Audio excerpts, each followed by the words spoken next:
What's happening, everybody? Oh, got the volume over there.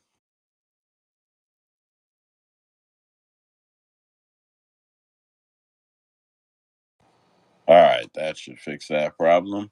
We'll just go ahead and get things moving. I see Dead Picks and Mike in the room, and I know we always get some replays, and Dead Picks probably have us up on YouTube pretty soon there if he doesn't already. Like I was saying, I've got the Dana White Contender Series open. It's Tuesday night. We start mid Contender show. I guess a little earlier than mid Contender show during that season. Female fight opened, went the distance. Pretty good fight. Looked like they were having fun, but not exciting for me to watch. I would assume the average hardcore fan or the average dedicated fan.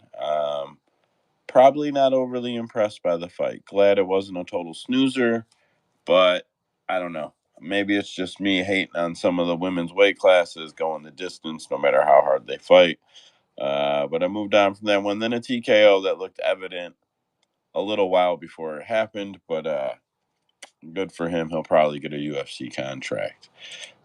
From there, I'm going to go ahead and get our topics opened. CapMMA.com for all of your money line odds, overs and unders. We hit all the UFC fights, PFL fights. We get almost all of the one fights. We get a bunch of kickboxing.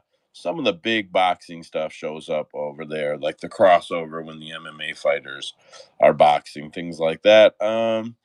And all in for bettertimes.com. That's our guy Mike out there. That's his website. He does a lot of great breakdowns over there.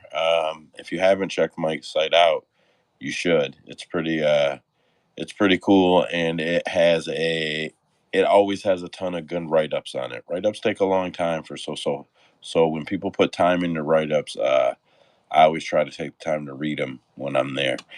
Very good, cool site. Shout out to Dead Picks out there. I'm sure Usman and Trace will be along shortly. I'm going to hit the first topic that I feel like I can cover it. So Sean O'Malley seems to be going off the rails a little bit. I today seen that I guess some people are saying that they think he might have CTE to some extent. I don't know if I would go there, but he started out no excuses. Merab was the better fighter. Merab won that night. Merab earned it. Merab was the better guy. Seemed to be being stand up about it. And then that seemed to change. First it was, I remember seeing a post or a tweet that said something like, I won 2 of the last 3 rounds. I'm still the champ or something like that. Kind of dismissing Merab. I don't know, but not going too hard. Then he's seen that he started talking about how the judges scored those rounds for him. And then he went back and I guess watched the fight, and he now says that he got robbed. He won rounds 1, 3, and 5. Guys like MMA Guru are making videos and breakdowns to back up that Sean won that fight 3-2 and got screwed. Man, I don't see it. I feel like Merab won that fight. I feel like Merab won rounds 1, 2, 3, and 4. So whichever one of those rounds Sean wants to give himself, I mean, I guess, but it doesn't change the outcome. Now he wants to give himself 2 of them, and I just don't see that. Sean's been going back and forth with Henry Cejudo. I don't know how much that does for Sean. I don't think Henry's someone that people are like, oh, he's elite, he's the GOAT, he's the guy anymore. Couple years in MMA is a very long time, but Sean O'Malley's called, what did he call Henry? Oh, a bronze Olympic medalist. And then Henry came back with some shit like, the only thing you have ever won the gold in is being the world's biggest cuck. You are in denial. You should move to Egypt. They should take some of Diddy's baby oil and put it on your dry vagina. the closing line I giggled at. Then Henry went on to kind of discredit Sean on the Pound for Pound podcast. I don't know, that was during the back and forth. After that, Sean's making videos, putting his face on the sphere in the video with "fuck the sphere." And again, rounds 1, 3, and 5. I think it's a bad look for Sean, man. I think he's maybe worried about becoming less relevant or getting bumped down or knocked down from where he stands with the UFC, I guess. For the 10 months off and he lost pretty dominantly. So I assume he's just trying to sell himself a little bit as the guy still, just had a bad night, bad hip, got fucked by the judges. I think he's just trying to paint that picture, that title picture for himself when he gets back. Side note, people are starting to talk about who else Sean could fight. Ali Abdelaziz says that if Oumar Nurmagomedov becomes the champion, he will become the UFC champion, then give Sean O'Malley a title shot.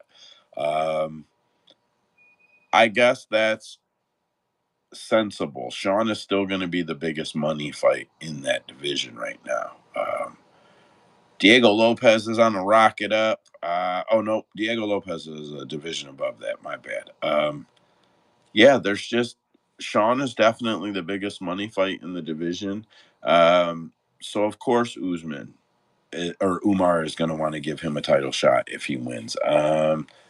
Sean then kind of side railed and started going off on Devin Haney. He said he put up $1 million of his own money. I seen Devin Haney tweet some long thing, but the short end of it is Devin Haney don't fight for $1 million. And then Sean kind of, I don't know if he tweeted it or said it on his podcast first, but I seen that he tweeted it. Then I seen the response. Then I seen Sean talking about it on his podcast. Yeah, I think Sean O'Malley's coming a little unraveled at the idea that the belt is gone, and he may actually be a little while from a title shot. He only had one defense. He wasn't a dominant champion. He wasn't someone that the UFC is going to be like, oh my God, we got to put him back over. They just put him over, and he lost in his second fight. I don't know. I think Sean O'Malley's going to have a rough time from here on out. Past that, I have. Okay, so did everybody see Merab while we're talking about these guys, Merab and Ailín Pérez? Pretty funny. Ailín was twerking, and Merab said, "Can I touch?" Meaning like her ass, and she kind of insinuated, "Yeah." The ridiculous part is that Merab immediately pulls his shirt off, like he's gonna start stripping or something in the middle of this hotel lobby to I don't know, to do something. Even the people taking the video started laughing at him, like, "What are you doing?" But it was a funny moment. I think Merab has some star power or star likability. He's a very likable guy. He's funny if he can get you to see him, if he can get you to pay attention, um, if he could be more exciting in the octagon. I feel like he's got a great personality, but I don't feel like it's breaking through like Poetan. AP's got a great personality, and for whatever reason, it just resonates with everybody. So, yeah, I don't feel like Merab's getting that. I don't know. I would assume it's because Merab doesn't have a bunch of flashy knockouts and and isn't in all of the recent highlight reels. That's why he just doesn't get him there. Speaking of the Pound for Pound podcast, um, it hasn't aired unless it went on today, which I wrote the show, ordered some things for the YouTube studio, looked up what I could on some fights, wanted to check out what was coming for Dana White's Contender Series, took care of the rest of my life. So if it came out today, I did not see I did not see it, but as of this morning, it had not aired yet. The Pound for Pound podcast, apparently Bilal went on there and I guess was discrediting or maybe dismissing Usman as a champion. I didn't get to hear any of the verbiage. You're just kind of hearing what these guys both have to comment about it. But apparently Marty Usman got physical. He didn't like what Bilal was saying, and I don't know if it was chest to chest. I don't know if someone got pushed. Bilal says he hopes that they air it and that they air it unedited and unclipped. He just feels like people will side with him, I guess. I don't know. Pound for Pound podcast getting some heat over there.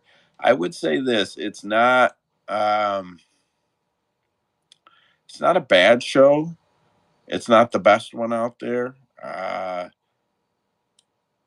don't know. The two of them together, it's great, but neither one of them push really, really hard to carry the conversation.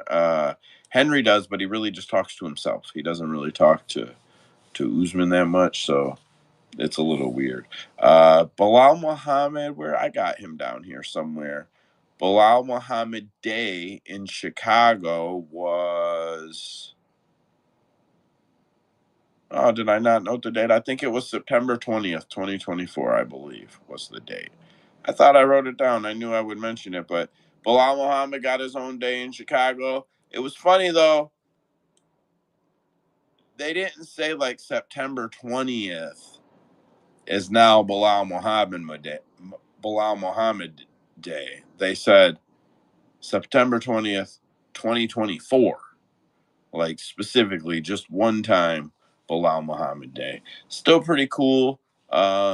Shit, I've never been honored by a city or anything like that. There's no Joe Day, so I mean, whatever. Good for Bilal. I just thought I'd throw that in there while I was hopping around on the subject them guys were in. Valentina Shevchenko thinks that in the lead up to UFC Noche, that ESPN showed, I guess I would word it as editor's favor to Alexa Grasso in the buildup. She feels like the first fight, when she had Alexa hurt and her combos were dismissed, and she said she feels like they kind of skip over the fact that the second fight was a draw, meaning that like Valentina did just as much as Alexa. I would say it was Noche. She was the highest placed fighter, Mexican fighter on the Noche card. Yeah, I guess things probably were a little slanted for her, but that's how it is when you're not the champ, man. She was the champ. She was the champ. She already defended it against you, draw or not. She was getting a little bit of the rub, and that's what's supposed to happen. So I feel like Valentina has a little bit of like, what's good for the goose is good for the gander, where she doesn't really view some things that way. When she was the star, when all the edits were the most dominant champion ever, what can this person do? And they made her look like this undefeatable machine. I never heard her say, I feel like they're editing down my opponents. So, whatever, fucking deal with it. I like Valentina, but fucking deal with it. After that, Matsy, I don't know how the guy says his name, MatySek at MatySek8 posted a video. That's where I seen it. Alex Cowboy Oliveira, if everybody knows who that is, he got fucking knocked out in the first round of his bare knuckle debut. He didn't look real great, man. Holy shit, he aged quite a bit in fighting years since the last time I had seen him.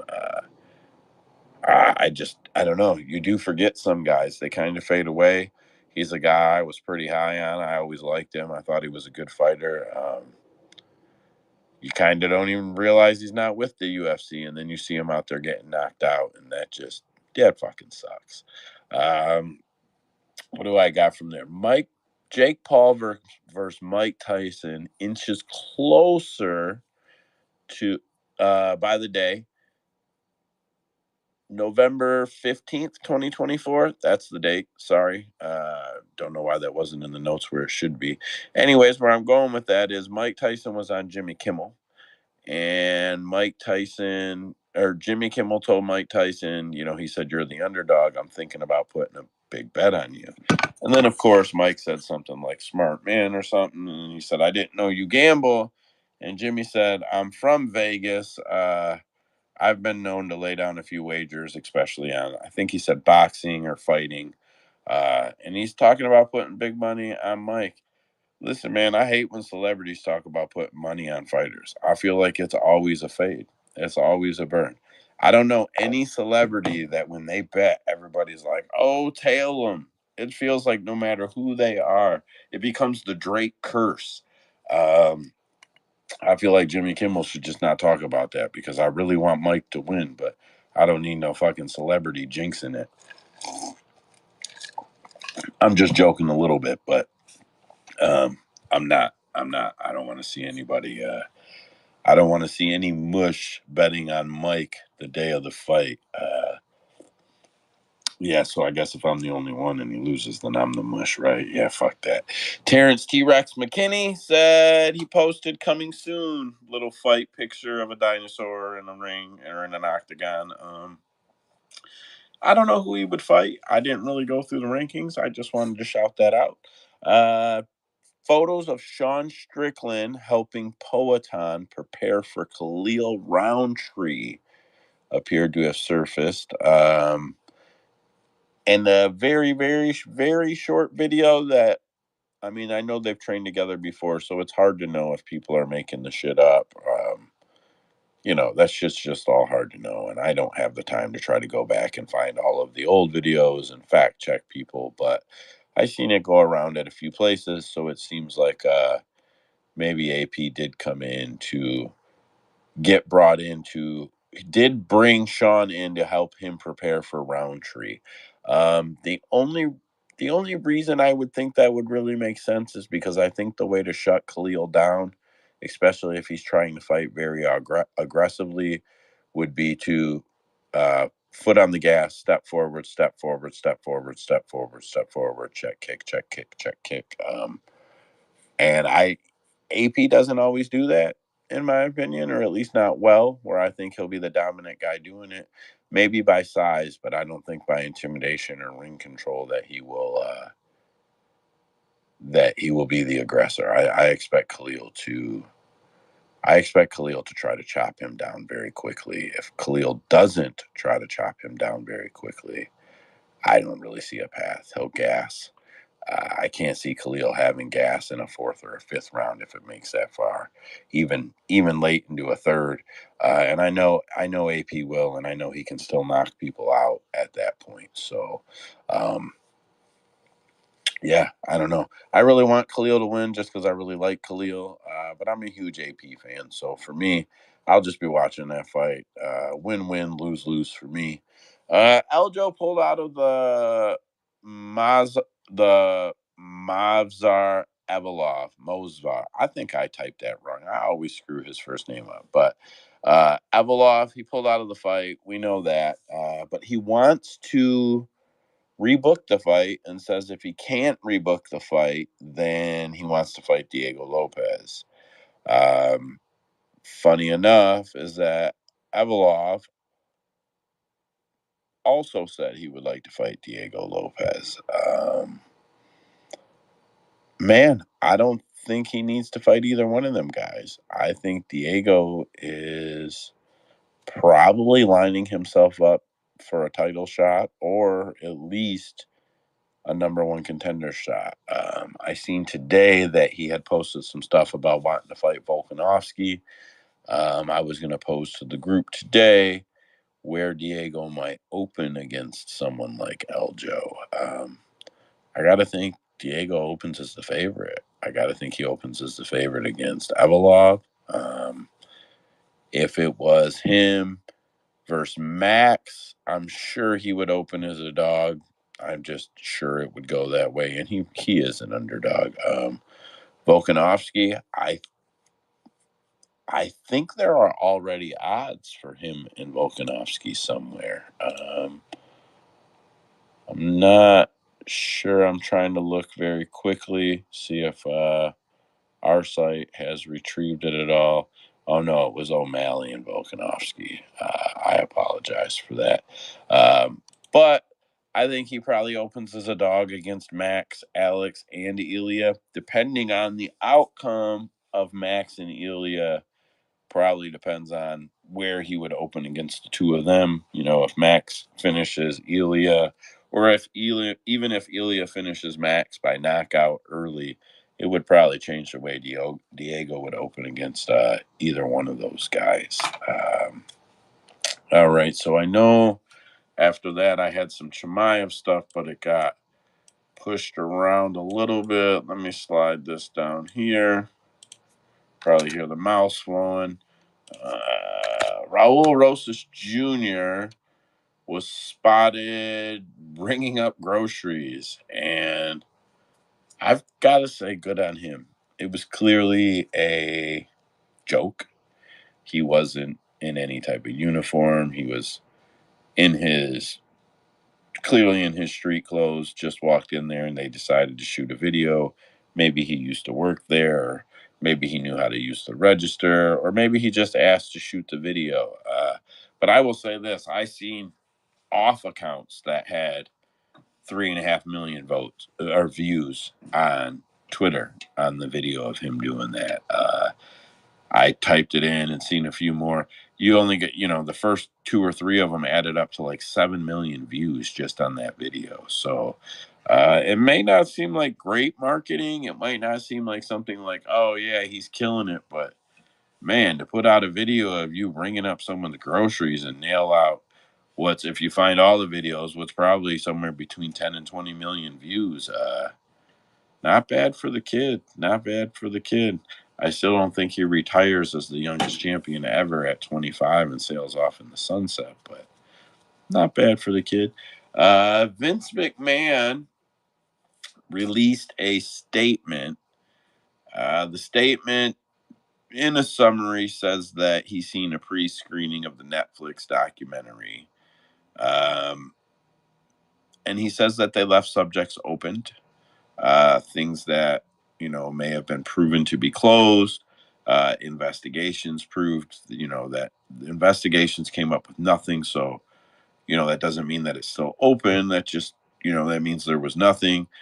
He basically says they're trying to paint him in a certain light, and they are misleading people and cutting up audio and using it out of context and clipping it together with pieces that aren't even from the same time period. I haven't seen it yet. I didn't see the pre-screening. I know Vince hasn't been the greatest guy ever, but what I will say is it certainly does seem like Netflix documentaries always paint someone to be a very horrible person.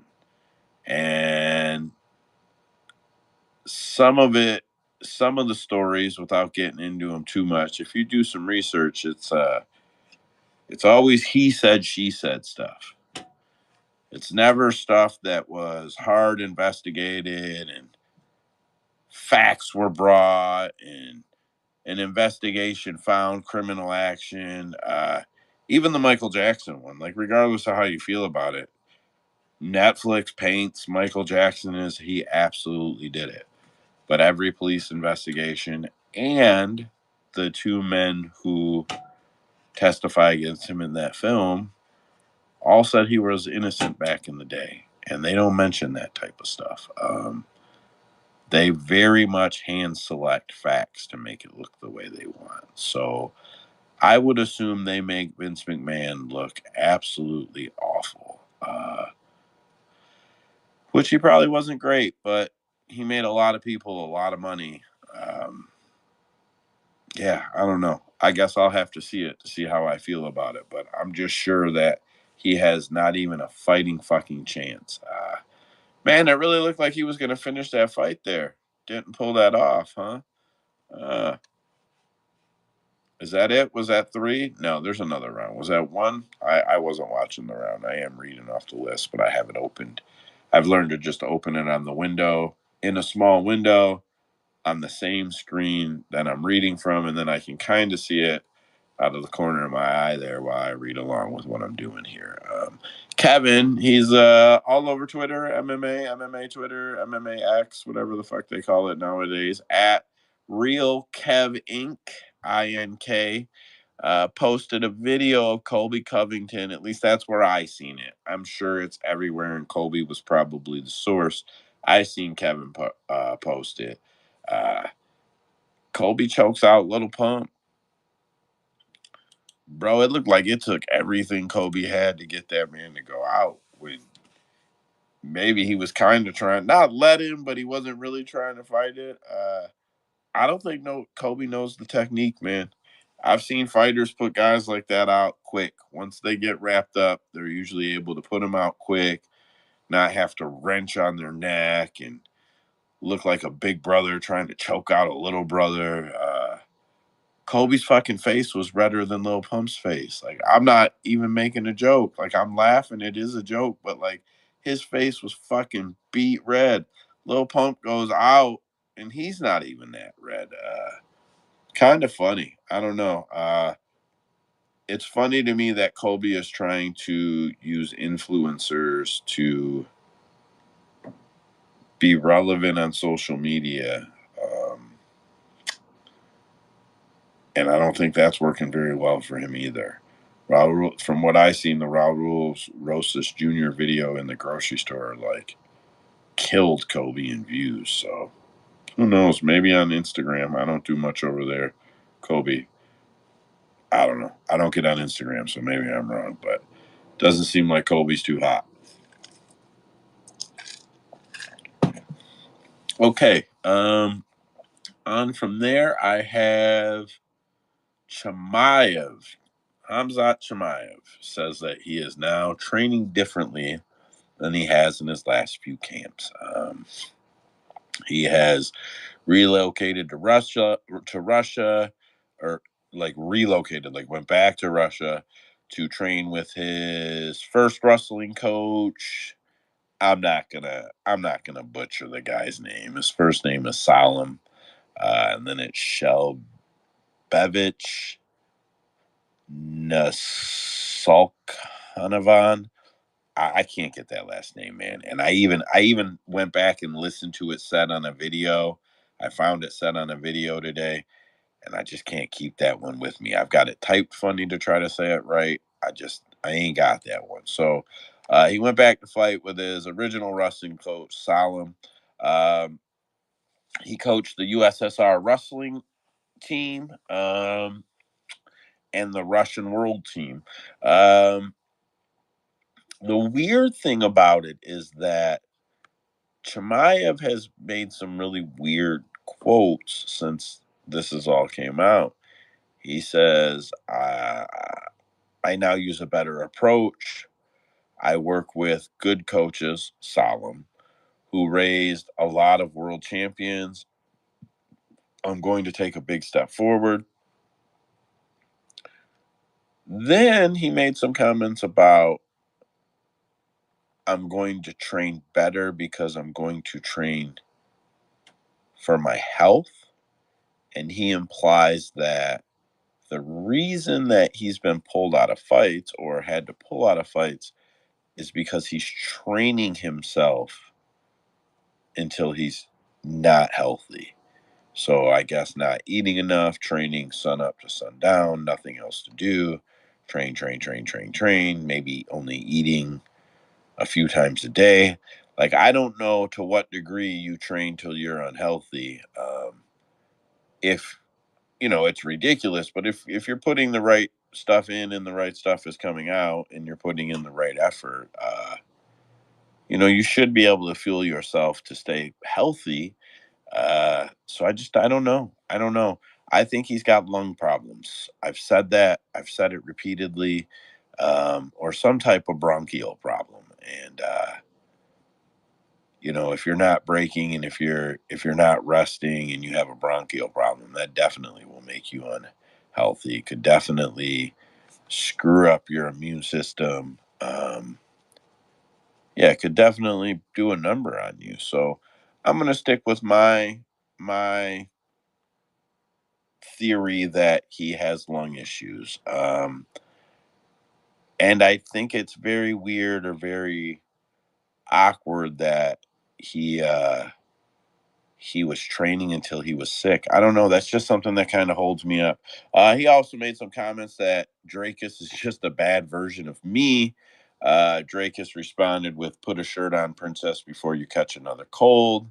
Um, I don't know. Some back and forth. Chimaev could probably pull off a shot if Drakus can defend. And Chimaev can fight again reasonably soon. I don't know. There's a lot of ifs there. I'll just stop. Dylan Dennis's lawyers have withdrawn from his defense. They're done. He's not paying. He was supposed to give a retainer and then maintain that retainer at a monthly rate, and meaning as they work, he probably has to keep the retainer full so that they can keep pulling money out of the retainer to pay themselves. And he's not adding any money, so they're done. Whatever. That's Nina Adgel. I think that's how you say her last name. Logan Paul's fiance is suing him for defamation for all those posts and all those pictures he was doing of her and making about her. So I don't know. Uh, it's a weird thing. I don't know if Dylan was using AI or Photoshop for any of those pictures, or if any of them were real, or if they all or any of them were real pictures. And I don't remember him writing any captions. So it would seem weird that if he's just sharing photos that she shared, even if his intent is to make her look a certain way, it would be very weird to me that he could lose a lawsuit of defamation over that. Which makes me think that maybe some of those images were fake, doctored up. Other people were cut out. Lots of things could have happened to those images, or been in lots of ways could have made those images. So I don't know how all that's going to play out for Dylan. There was really no good reason to go after her like that. It just didn't get him anywhere. So fuck him. Whatever. As far as I'm concerned, fuck him. What else do I got here? So Blood Money Bets posted that he is down 50 units on the year, but still up 68 units lifetime. I don't know if lifetime is 2 years, 4 years, 8 years of him tracking. I don't know. A lot of people giving him shit.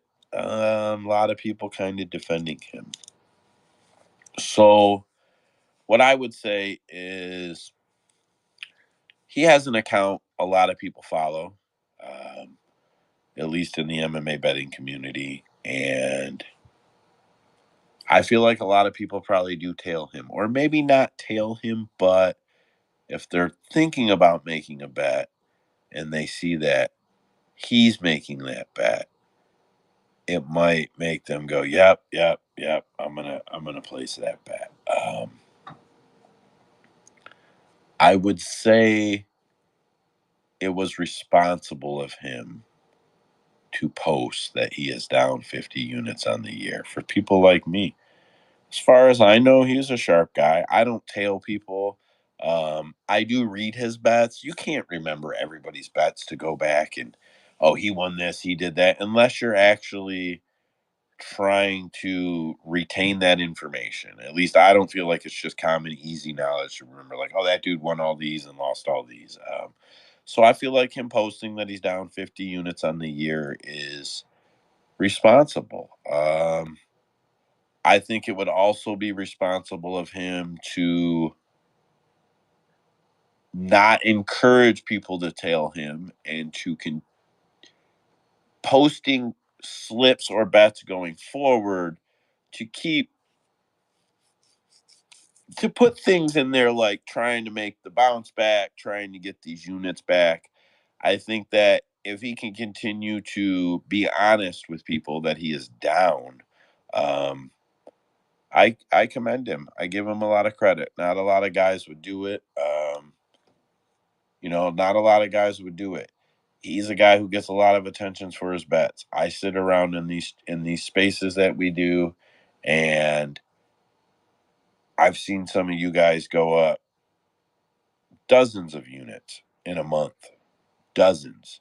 Like, with no disrespect at all to him. I've seen guys go up 68 units in a couple of months. I've seen some of you guys do that, or at least close to that.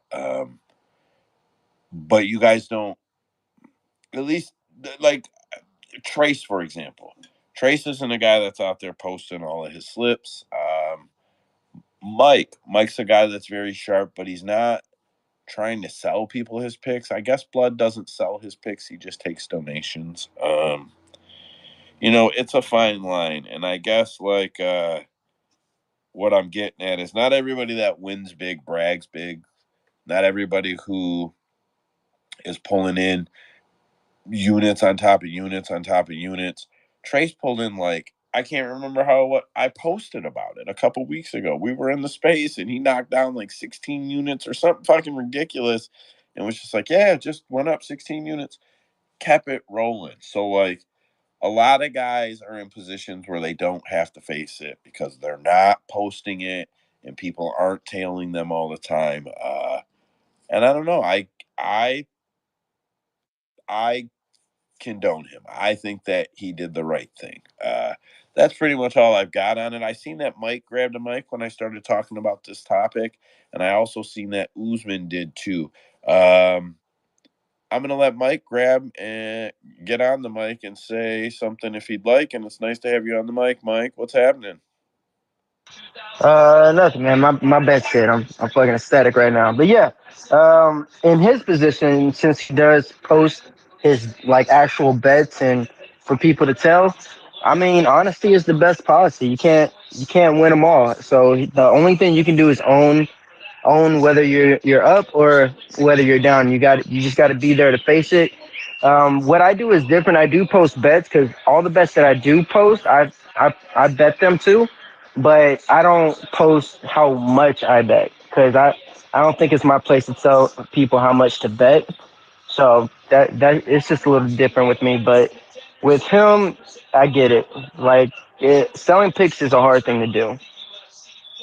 Well, I guess he doesn't sell them, he takes donations, but I feel what you're saying. Like, you don't, by adding an amount to adding a units count or an amount or anything like that, it's like adding a rating on the bet, right? So it's like saying, I put 6 units on this fight. All right, so you're really confident in it because we always see you only post 2 unit bets. Or he put 10 units on that. Holy shit, I gotta go tail him. I'm gonna put a bunch of money on it. That guy's sharp. So it does remove some of that. So the fact that you consciously are aware that you don't post how much you bet on purpose, credit to you, bro. Credit to you. Trace, I seen you grab the mic there, bud. What's happening? Usman grabbed the mic and then left before I talked to him. It's okay. It's okay. What's happening, Trace? Trying to get my kid down right now. How's it going, brother? Not bad. You got Contender Series on? Oh yeah, oh yeah. I tailed Michael on his little parlay he had going, so we cashed for a positive win tonight, and I got a little sprinkle on the upset KO just in case because it's crazy numbers in this main event. But other than that, thanks to Mike, a profitable night. Very, very nice. Seems like Oh, a and trend. Seems by the way, only one of those bets that I gave y'all was me. The other one is my homie Brandon. He's been doing this just a little bit less than me, but I got him on the train with me because he sees how good I'm doing. So he decided to jump on board, and he does good too. That big bet was all him, and I trusted him. I said, "Hey man, whatever you're gonna do, you're gonna study this, and you're gonna tell me what to bet, and I'm gonna throw it down on that bet." And he came through. Yeah, I just threw y'all's together, man. I turned it into a three-legger and put a half a unit on it and called it a day. Got I think it was 1.5 units back. So, yeah, good shit. Very nice, boys. Usman, I seen you grab the mic when I was talking about blood money. Did you want to comment on that, bud? Nice to have you on the mic. How's it going, guys? Yeah, busy night, busy night. Still got all the kids. Just got home. Yeah, I mean, I feel for the guy. He seems pretty cool. He seems pretty cool and whatnot. And sucks because I had been I don't tell him, but I always look and be like, what is he on? Yeah, okay, go. I got a new puppy, and I bought a boat today. But I always look at his bathroom. I'm always like, man, I'm not feeling it, man. And that it's been lately a fade. But most importantly, Mike, I sent another person to your website, bro. I tell them, hey, go look at Mike's website for the pics. The boy kills Dana White's Contender Series, and he does it again tonight. Yeah, Mike's definitely putting in the work and getting the result there. What else do I got here? I have a history. I have a Yeah, history go ahead. with blood money, and hang on a second. And yeah, I mean, I think if you post your picks when you win, you should post your picks when you lose as well. And he's, as far as I've known, Cody's always done that. He's one of the good guys. Always been real receptive to everybody that asks questions. Never been an asshole. Never got once he got a good bit of followings, didn't change up on people. Uh, people go through slumps, man. At one point, he was one of the guys that I enjoyed talking and going back and forth with on my picks before I did them on the show. We you know, little back and forth conversations we had. Always good information from him. But yeah, it gets tough sometimes, man. But hopefully he bounces back. Yeah, I agree. And the only comment I would have that is more, it's a generic comment. I'm not speaking about him specifically. Is that a lot of people lose their way with things like betting, and what I mean is, I'll use Mike for example right now. Okay, and Mike, I'm not saying anything's gonna go wrong for you, but what I'm saying is, we see Mike right now. We know Mike is putting in tape time. I know Trace does too. But we know Mike is putting in tape time on everything. Mike's like, oh shit, I didn't even know these two guys that aren't even in the UFC were fighting on Dana White Contender Series. They're badass. I know who both of they are because I've watched tape on them. And I've been there. Right now, I'm at a point where I'm trying to get our YouTube studio together. I think you guys that were listening to me talk and carry the show on my own for a little bit here. I've really been trying to get my dialogue together so we can kind of transition. So I'm not doing a lot of tape, right? I'm honest with myself about it. So I'm not doing a lot of bets. I think people lose track of things. They put in the work. They do what Mike's doing every week. They're on the tape work, they're on the study, they're on the reads, and it's all legit. They're killing it. And then at some point, they don't have time. And I don't mean because they don't want to have time. They don't have time. But their followers are rising and everybody's tailing them and they don't want to let everybody down. And their gut says it's this guy, they've watched him fight and they remember they did tape on this guy before and there was this, and this. So we're just going to put out this one, and this one, right? And maybe you hit a couple and you don't, but you don't nail it, right? Well, now you're not winning and you've become more busy and you want to maintain your followers and you want to maintain your social media status. So you keep putting out bets, but you are not putting in the work anymore. I think a lot of people fall victim to that. The one thing I can say that I'm proud of through all of this is I didn't want to start betting on MMA because, man, I just didn't want to need to do it. I love MMA without betting. And then I'm like, man, some of this shit I got to bet on. Like, before I could bet on it, before it was legal in my state, I used to want to bet on it all the time. And then when it went legal, I was like, man, I don't want to do it because it'll ruin MMA for me. So finally, I come around, right? Um, I feel grateful that I am smart enough to know right now I am not putting in the work. So I am not putting in the bets. It's not because I don't like to bet. It's not because I won't bet. I assure you guys, when that studio is finished and all the stuff that I want for it is in there, we're going to have a betting segment similar to what we do now, but I'm going to put slips on the screen. I'm going to bet. I'm going to post my bets.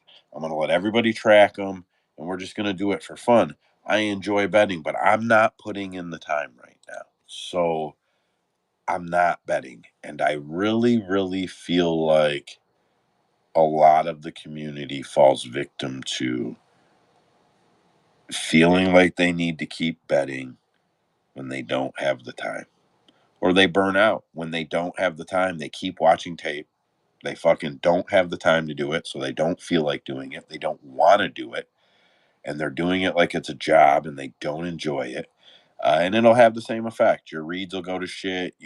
Things won't work the way they work, and you're putting in the time and you're still not getting the result. So I hope for him he finds resolve in just going back to the basics for himself, because he was killing it, and everything gets back on track. And I hope that all of you guys in this room right now, when you're in a slump, can just stop betting for a while and then find your first notebook. I still have my first notebook of bets, my first notebook of write-ups. I cook through notebooks like I probably cooked through 10 or 12, maybe 15 notebooks on a good year.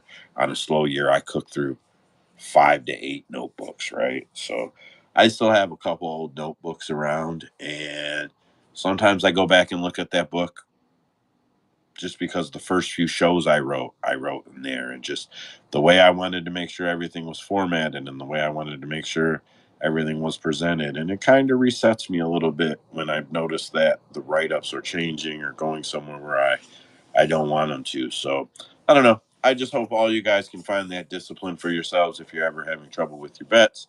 I've rumbled and ranted about that one long enough. Final subject of the headlines is Dana White says he's in on boxing. Hasn't made it very clear if he's partnering with Turkey, or if it's a Zuffa boxing, or Dana White's actually just promoting shit on his own. None of that is very clear yet, in my opinion. But if I had to guess, Dana White and Turkey are going to try to rebuild boxing into its glory days. I think it's a bad model for Dana White. I think that it hurts the UFC. Maybe that doesn't matter for Dana White at this point. Um, he was promoting Joshua Dubois, which was a DAZN card, to be clear. But I think his guy, Callum was on there. I think Callum Walsh was on that card. I did not watch it. I know on that card because there's a photo that Dana posted on his social media that I'm looking at right now that I scrolled down. So it seems like Dana's going to break into boxing. I would assume that Turkey will have a big hand in that. Yeah. So the other thing I want to touch down on real quick is some details. Oscar said Turkey saved Noche for the Mexicans because Dana White overspent, I guess. I don't know. Finish him. Man, that shit's too high, boys. Dana White Contender Series right now. Oh, I don't know if I'm ahead of you. I might have ruined it. No, I just saw it. Who won? Did Bailey win? So No, Bailey got fucking rocked and subbed. Son of a bitch. That's why I said stay away from him. That was the second parlay. Was it on the under or the over? It was under. It happened in the first round. We'll take Bro, I had the first round knockout, not the first round submission. That's bull. That's some shit. we'll take one win.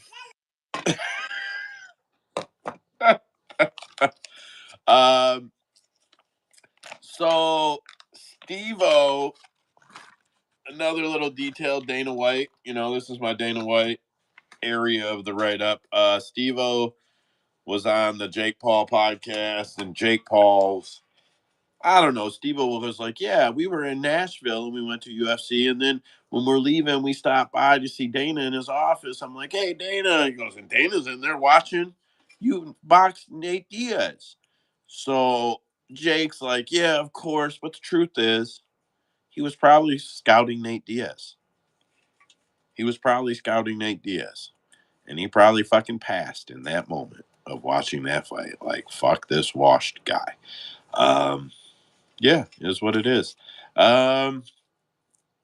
The other thing. Oh, okay. So Dana posted and still at King Colin Walsh, hashtag Joshua Dubois is live tomorrow from Wembley. I don't know if that's going down. I don't know if it already went down. I don't keep up on boxing, guys. I don't know. But he posted that. Stream East News Network, who are the guys who last week, when he said, you know how you shut down streamers? Yeah, prosecute them. They're the ones who said, go ahead and try. We have server farms feeding server farms feeding server farms. You will never get to us. So Dana posted and still at King Colin Walsh, hashtag Joshua Dubois is live tomorrow from Wembley, and Stream East Networks commented, we wouldn't miss it, buddy. So, yeah, I think some of the fault there for us on our end is that the UFC is probably getting ready to go to a non-pay-per-view model, and Stream East is hurting them right now, hurting their ratings, hurting some other things. Yeah, whatever. I just thought it was funny. Last thing, I found some financial records about the UFC. I don't know who still listens at this point and do our thing, but I'm not fucking around. I found like a big ass document, like hundreds of pages long. I found it. And did you guys know that the UFC is worth way more than the WWE? Did you guys know that all of the TKO officers have termination clauses in the company write-ups for everybody to view? Did you know that did anybody want, I don't know, man. I learned a lot of stuff today. I could ramble and ramble and ramble. Yeah, the UFC. So the UFC has Russian shareholders that bought in 2018. They are called the Russian. Oh shit! I have it wrote down somewhere. I don't know. The Russian. It's a subsidiary of the UFC, but they call it the Russian something, and it's a group of Russians who are allowed to buy just under $10 million worth of UFC stock. Now let's be clear. What the fuck good is that? Why would you name in 2018 someone that's given you $9.2 million as a non-controlling shareholder? Why would you do that? Your company's worth billions of dollars at this point. But you're telling me that you're going to let non-interest controlling partners in Russia buy $9.2 million worth of stock options that mature no sooner than 6.5 years from the purchase, which is this year, at which time it will be worth more money, stated in the paperwork. This stated in the company fucking letterheads. Not letterheads, but company memos, I guess, where this shit goes out. That it will be worth more money, guaranteed to be worth more money by 2024. Not a stated amount. It's only like 11 point something million now, right? So what you're telling me is in 2018, the UFC decided, hey, let's let some Russians buy $9.2 million worth of stock, and we will promise them that it will be worth more money in 6.5 years. And then they can cash it out or hold their stock and sell it later. And the idea behind this is that they will help, that this subsidiary will help to further MMA in the Russian regions. Here, I'm going to get the exact quote. I should have had it with me, but I do. It's not far. So how did they word it? That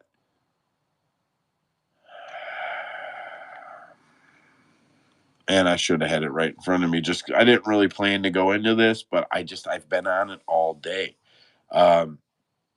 Anyways, so this group of people's job is to help the UFC get into Russia, to be able to get cards there, to be I just seen your boat in the DMs go in the group chat going through looking for something I may have posted in there. Usman, nice boat, bud. Good shit. So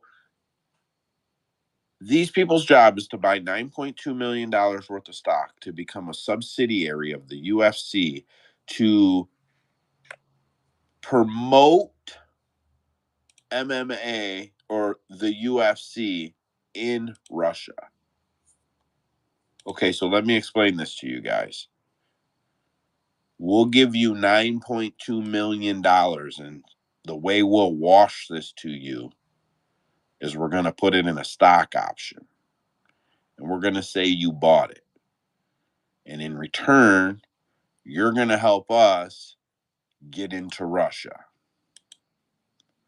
You get us into the areas we want to be in, help us get some shows in, and in 6 years, you can cash the stock out, or you can have a tiny little piece of what we do for getting us into Russia. Call me a conspiracy guy, call me whatever you want, but that's just how I read it, and that's what I think that is. I think the UFC contractually is trying to pay some local muscle, so to speak, to get them into Russia. Yep, that's what I think. So call me crazy, whatever, won't bother me, but I'm definitely believing that. That's all I got for right now, though. So I think the UFC has Russian partners that are basically being used to strong arm their way into the Russian region. And man, I'm really looking for the quote here of what these people do. I'm so fucking pissed I don't have it in front of me. Oh, the Russian subsidiary known as the quote Russian co-investors. None of their names are named. They're just called the Russian co-investor group. And their job is to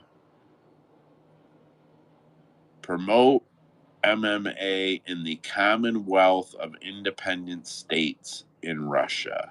The terms of this investment provide the Russian co-investors with a put option. A put option means a cash out option, guys. Like we'll give you stock and then later you can cash it out for whatever it's worth.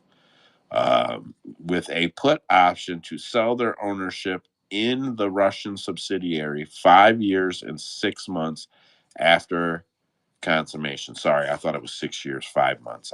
My bad. I just had it mixed up. I said it a minute ago. After the consummation of the investment. So what would the consummation of the investment be? So that they can buy it in July 2018, the company receives an investment of $9.7 million by a third party in a newly formed subsidiary of the company.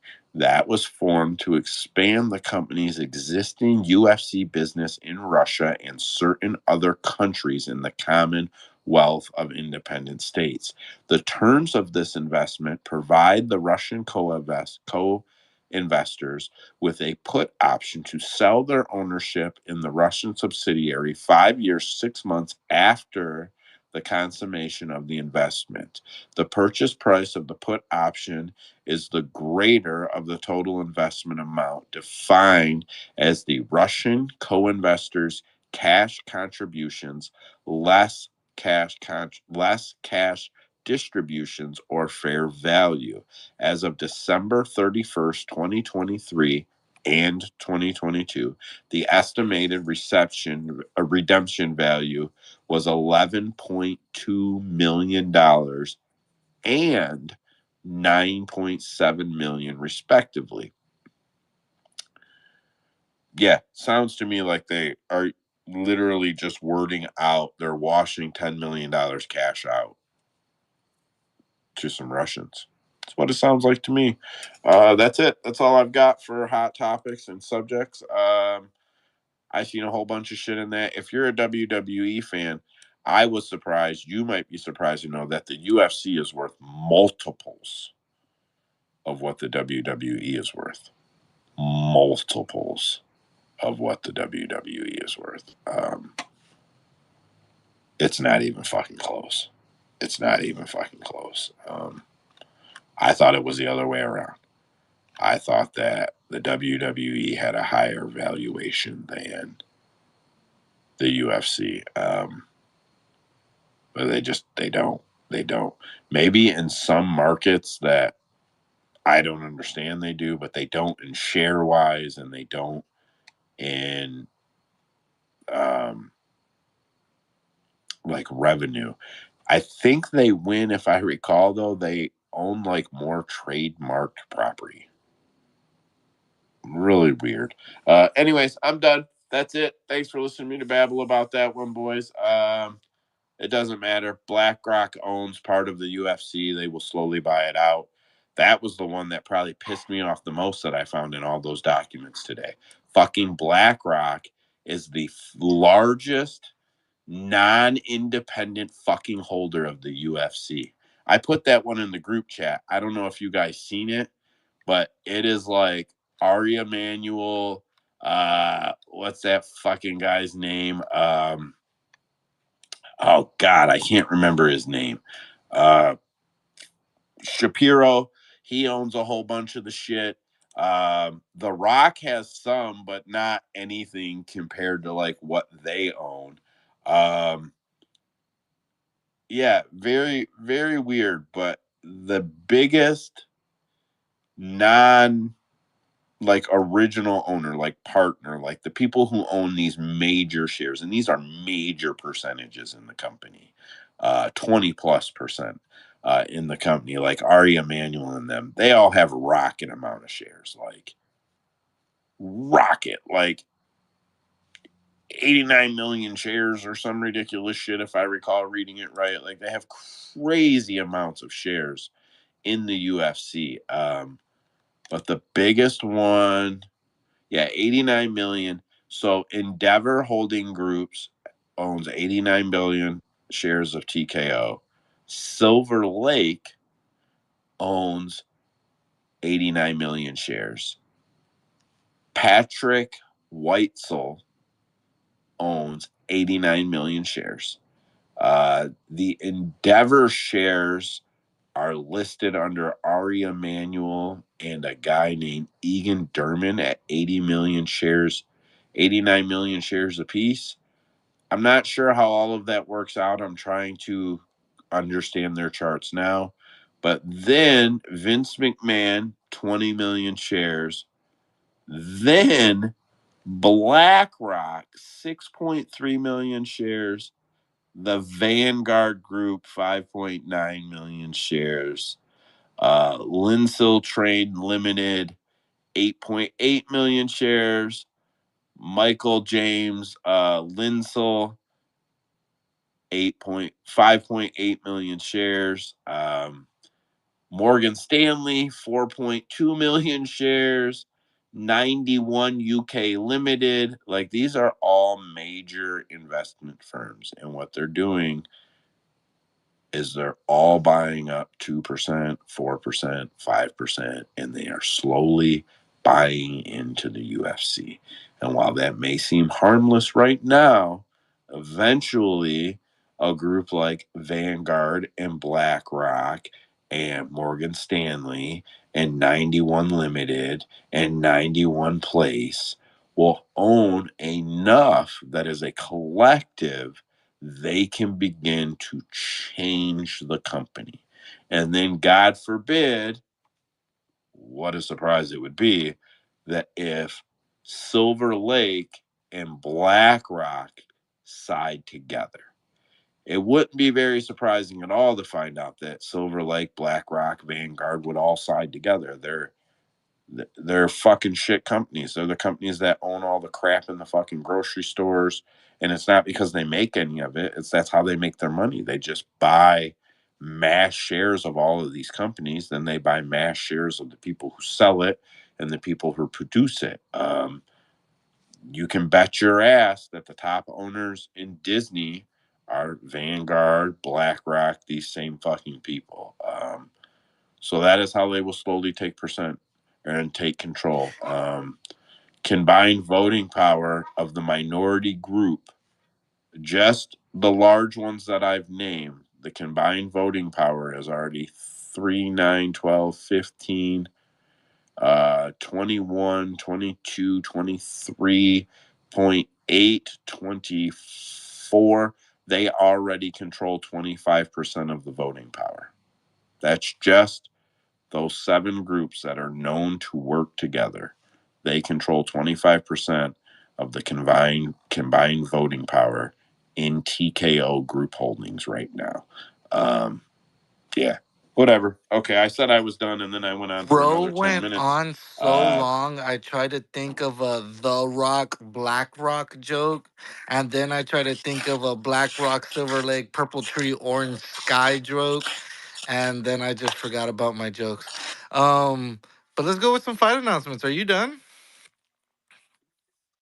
Fuck yeah, I am. Get after it, So bud. we'll be talking about this one in a couple of minutes. Taylor Lapilus versus Vince Morales, UFC Paris, September 28th.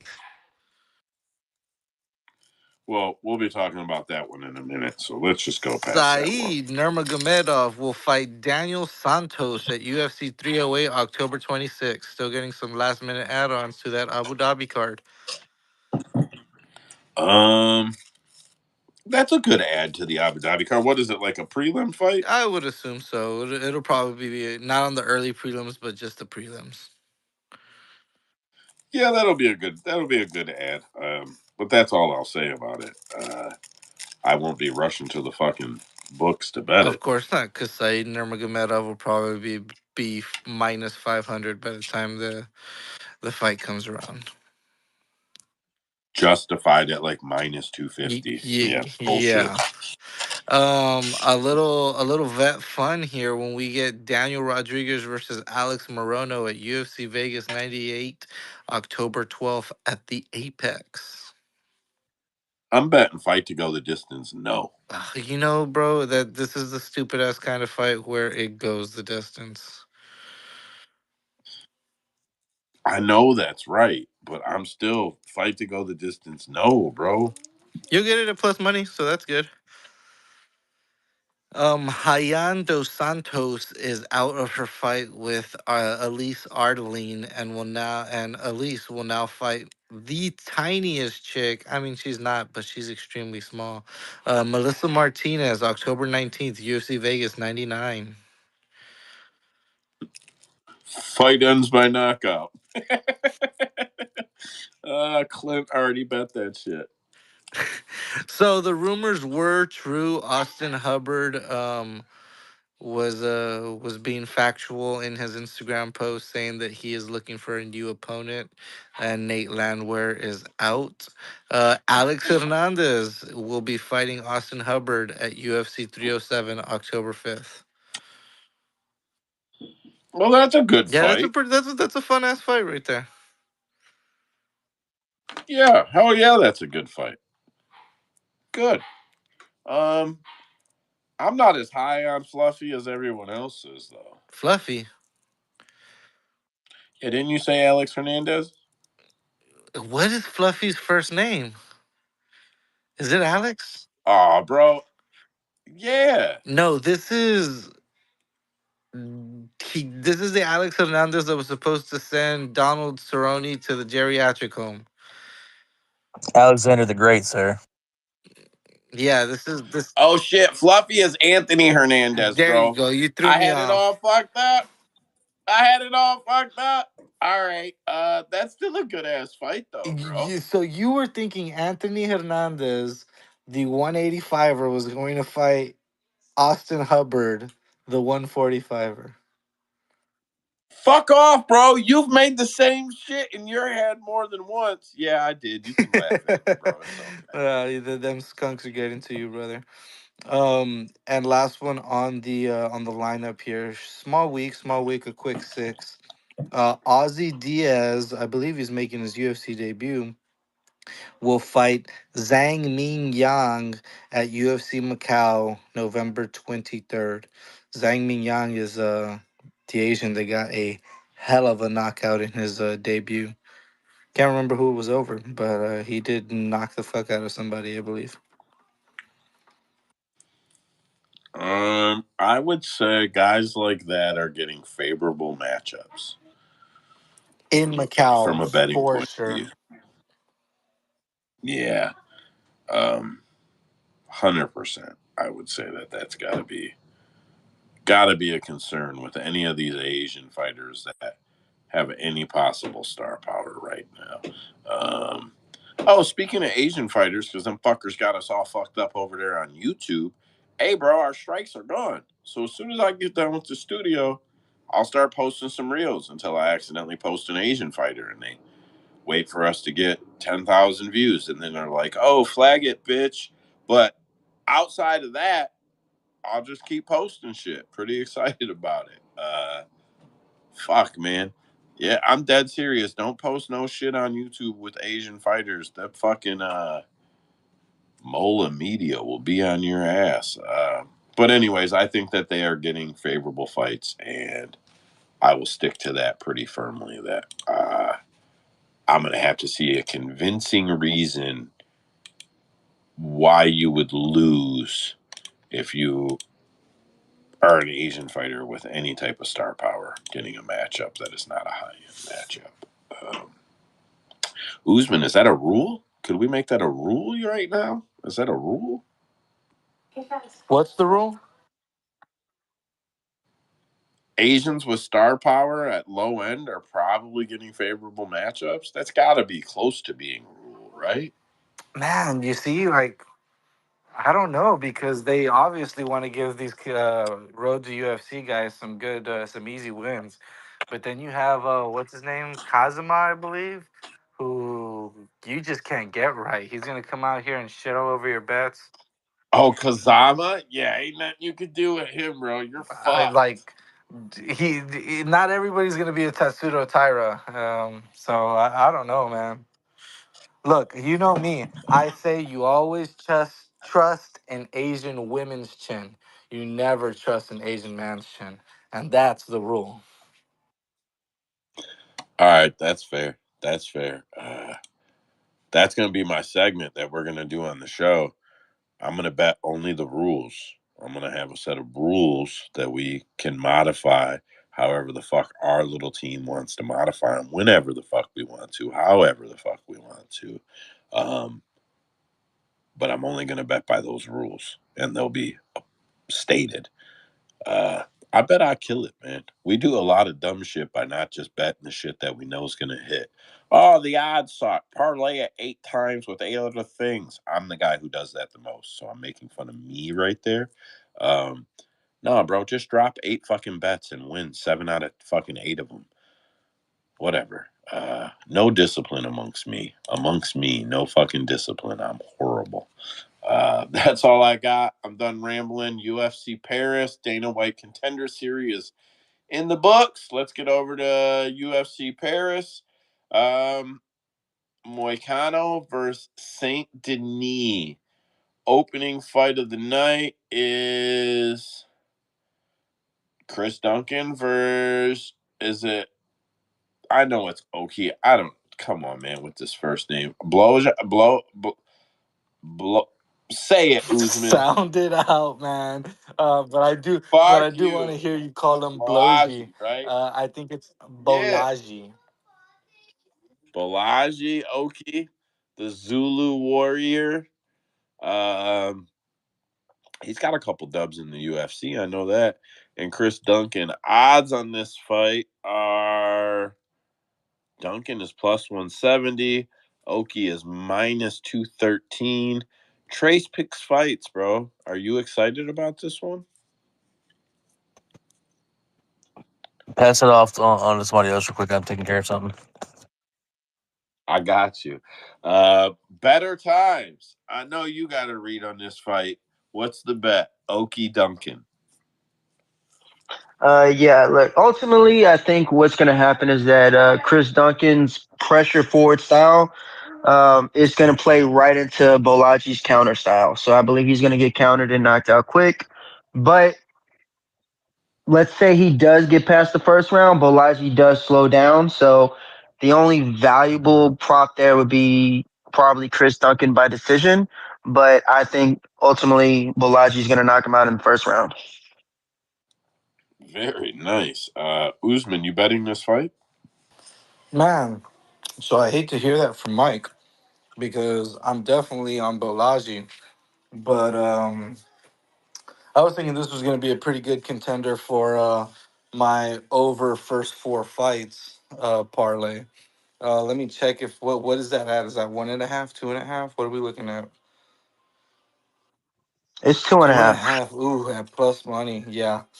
Maybe I'll just take the Bolaji money line on this one because I think what's his name? Mike is right on fucking Chris Duncan is gonna come run right into something. And I was thinking that at least for 7.5 minutes, Bolaji will be able to keep him at distance and then land the good shit. But not for 12.5. I won't be risking that one. Fair enough. Fair enough. I'm not going to keep going back to Trace. He'll throw his hand up when he's ready to hop in. Anybody else? I see Zion here. You want to grab a mic, bro, anytime, just throw the hand up. I'll throw it to you. Up next, Nora Cornolle versus Jacqueline Cavalcanti. Cavalcanti. I might pronounce the center or the middle of that a little different there.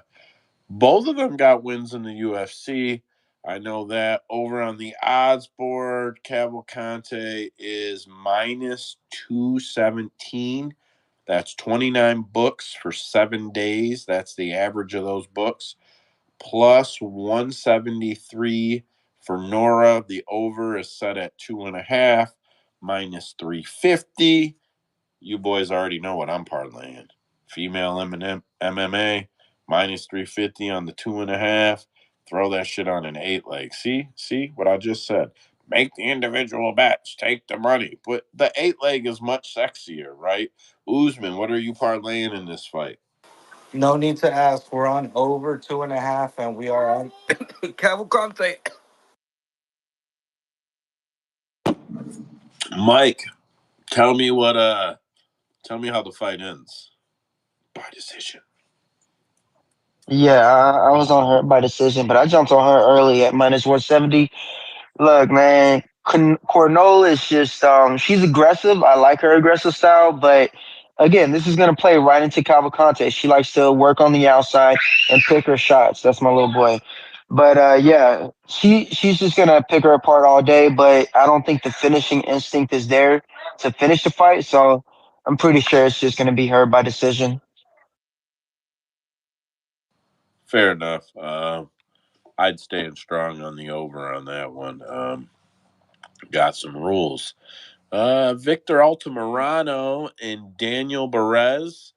Uh, Come on, man. This is like Victor's on the skid. Barez ain't showed us nothing. 125 pounds. What's the over on this fight? Because it's probably going fucking over. All right, let's see. Barez minus 101, Altamirano minus 120, 31 books, 7 days, over 2.5 minus 300, under 2.5 plus 240. Altamirano is the side for sure. He's just the way better fighter. He's got more experience. There was a point in time where Altamirano was really looked at like a top prospect. And it wasn't that many fights ago. I don't remember all his fights in order. But he was fighting like man, I know he fought up all right, it probably was 5 or 6 fights ago to be fair. But I think Altamirano is probably the side, but this is an easy over to roll in with the other over. Let me turn the parlay calculator, the free parlay calculator at capmma.com. You got to wait forever for the site to load all this shit, trying to add a loading screen for everybody. But we got a free parlay calculator side by side so you can see what the odds are at each book. If you take Altamirano and you take the Altamirano fight to go over, and you take the Cavalcanti fight to go over, you're at minus 140. Like, man, that's a great fucking bet, in my opinion. Anyway, I'm done babbling. Mike, what are you betting on this fight?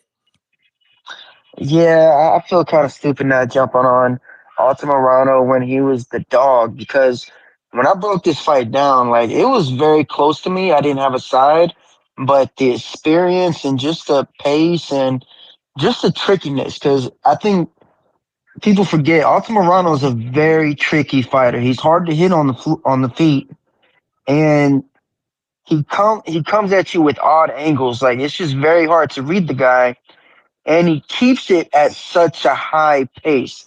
He doesn't slow down. And let's be clear, Tim Elliott was just a very strong grappler. Too much for him. He couldn't stop it. And he should have won that Felipe Dos Santos fight. He should have won that because he kept taking him down. So I think ultimately Morano is even at minus 123 now. He's the side. He's the best bet to make. I I agree with that. I still like the over though. Usman, what are you betting on this fight? Man, I was choking on a watermelon seed. Um, I was thinking like a watermelon pineapple hybrid would be fucking awesome, but I tried them together and they're not really that good. Kind of like balances each other out to taste like nothing. But yeah, love it when we all freaking line up. Give me Altamirano. Give me Altamirano by decision. I'm not gonna completely shit on Barez because he looked good up until he didn't in the Fialo fight. Nasty fucking body shots. He has good combos, but yeah, Altamirano is just way more experienced. I wish I got him at a dog odds too, Michael. Yeah, that's a good play. That's a good play getting him at dog odds. I didn't even know he was there. I do like that one though. I do try to get some parlays in. I know I say I don't bet a lot, but I still like to have a little bit in it. If I can find a 6 leg or an 8 leg I really like, or a couple of 4 legs, I'm like any of you degenerate motherfuckers. I'm like, oh, why could that's only a couple dollars. Even if I lose it, that's okay. But yeah, I like the over here quite a bit. I haven't seen Trace put his hand back up yet, so I'm not gonna throw it over to him. I'm gonna let him have his time. Um, Up next, however, I do got to go back. So the odds are not coming up in the same order as the card. since there were some last minute ads, so I got to keep checking the order. Up next is Ailín Pérez and Darya Zheleznyakova. I probably can't get it out right, but I can hear it right in my head. Yeah, Ailín Pérez is probably an easy pick here, in my opinion. Let's see what these odds put her at. Probably super big favorite. Yeah. Minus 263 on average, 28 books, 7 days. News stories 1, 2, 3, 4, 5, 6. Damn, there's a bunch of headlines on that on both of these women. The over 2.5 minus 275. We'll add that one to the parlay. Listen, if you just take the Ailín Pérez over 2.5, Victor Altamirano over 2.5, and not the fighters, just the fight. Just take the overs and the Cavalcanti over. You are at plus money, bros. Plus 133. You can't fucking, man, that's a killer bet in my opinion, man. I'm actually gonna note that. I gotta fucking play that. Mike, what are you playing in the Ailín Pérez fight? I'm probably gonna just stick to the over, mainly because Zheleznyakova is really good, and I like her. But Ailín Pérez's wrestling, I think it's just gonna be too much for the first 2 rounds, and she's shown that her cardio drains in the third round, but she's also shown that when it doesn't, she makes a lot of mistakes. And Zheleznyakova is not someone you want to make mistakes against because she's a really good striker, and I think she can finish her in the third round. So I think the over is just I'm gonna stick to the over on that one. Very nice, very nice. Man, I see that Dick Niaz wants a mic here. Let's see how he does. I went ahead and gave you a mic there, Dick. Throw your hand up anytime you want to get in. We'll throw it right over to you, man. Open mic. Clearly, just be respectful around here, but open mic. All right, so Yes, sir. I'm Usman. I'm playing UFC right now, so I'll be in a second. All right, that's cool. Usman, I know you're betting the over on the Perez fight. I already asked you that, right? Yep, I did. No, Yep, I well, did. yes, I'm betting the over, and I'm on Ailín Pérez. I think, dude, for some reason I feel it deep down in my thighs. I'm scared of Ailín Pérez actually getting a full mount here and throwing some elbows, and we get a stoppage. So, because the thighs tell me, I'm betting Perez by inside the distance as well. I'm not mad at it. I'm not mad at it. But fuck you because it's going over. Because I need it to. I've already noted that down to be a bet, bro. What do you want me to do now? Trace picks fights. Tell me why you're betting Ailín Pérez this weekend. Yeah, man, I think Ailín Pérez is honestly the rightful favorite. She goes out there with the wrestling. She pushes up pace. She's pretty fucking wild. She's pretty dominant when she's on the ground. But man, we've seen it in multiple fights that she kind of peters off in that third round if it gets there. And like Mike was alluding to earlier, Zheleznykova's striking is pretty fucking legit, man. So in the third round, I could see her 10-8ing her or even getting her out of there if it makes it that far if she doesn't get finished in the process. Because like I said, Perez kind of death gases. So, but I do think Perez probably gets a decision more often than not. I think like in other times, the third round's going to be a little dicey for her, but she'll probably figure out a way to get it down and squeak out the third round to get to the decision. But yeah, I might sprinkle the third round KO just because y'all know how I love my sprinkles for Seleznikova, but the brunt of my money will be on Ailín Pérez, and I feel like she's a pretty safe favorite for the card. Going to be all over for DraftKings as well. Yeah, she's probably not a high ticket on DraftKings, huh? She's like 9K, but she's right there between Joanderson, Bree2, and a couple other big favorites that are likely to finish. Uh, I like Ailín Perez because she does tend to rack up control time as well as takedowns, and outside of a first round, that usually does better than what the other two have potential to offer outside of a first round KO. Fair enough. Fair enough. Um. Okay. Up next, we have Taylor Lapilus, Vince Morales. These boys throwing down at 135. Morales is coming off of a couple of losses. Two or three, I know that for sure. Let's see what the odds say here. Victor Morales, plus 273, minus 370 on Taylor Lapilus, 29 books. Says it's only been reporting for a day. Over 2.5, minus 300, plus 240 to go under. I would say Taylor Lapilus is a clear side, but I'm not on this fight at all. I didn't even realize this fight was on this card, and I had looked at some of the fights on this card. I even ran over it earlier today, just on numbers, man. I must have skipped right over this. Trace, what are you betting on this fight? I really haven't put much time into it, but if I had to go off the top of my head, I'd probably be on Taylor Lapilus. Uh, yeah, I feel like he's probably deciding this fight. What is the line? What is the I don't line think even looking at there's. for that fight? Do they have opening line for that fight? Is that a fresh fight?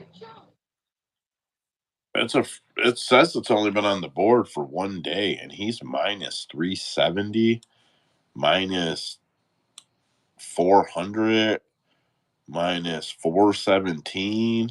Oh, so I'm not making Yeah, I any don't know. crazy statements. Then I'm sure Mike's got something ready for No, this not one. at all. You already know he does. Mike, tell me who's winning this fight.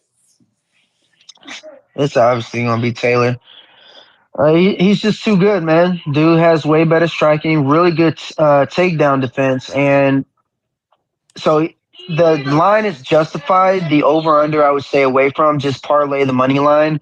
What I will say though is that Vince Morales. I looked at his fights in the regionals since he got released from the UFC. He does look like he finally put it together. His striking and his wrestling and his aggression. So I'm staying away from the fight because I want to see how Morales looks back in the UFC because he looks like he's been fighting like he should have been fighting in the UFC. So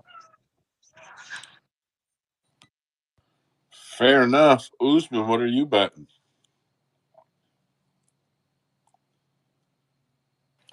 He ain't even there.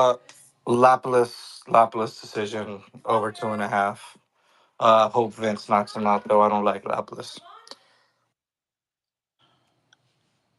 Fair. All right. So the next fight is fucking Ludovít Klein versus Roosevelt Roberts. We're not doing this. Is anybody betting Roosevelt Roberts? How big of a dog is he? Okay. Oh, he's fucking massive. I guarantee it. I'll do it. Guarantee it. yeah, Dude, Klein's like a minus 500. 800 now. Oh, minus Damn. 1,000 boys. is the average on Klein.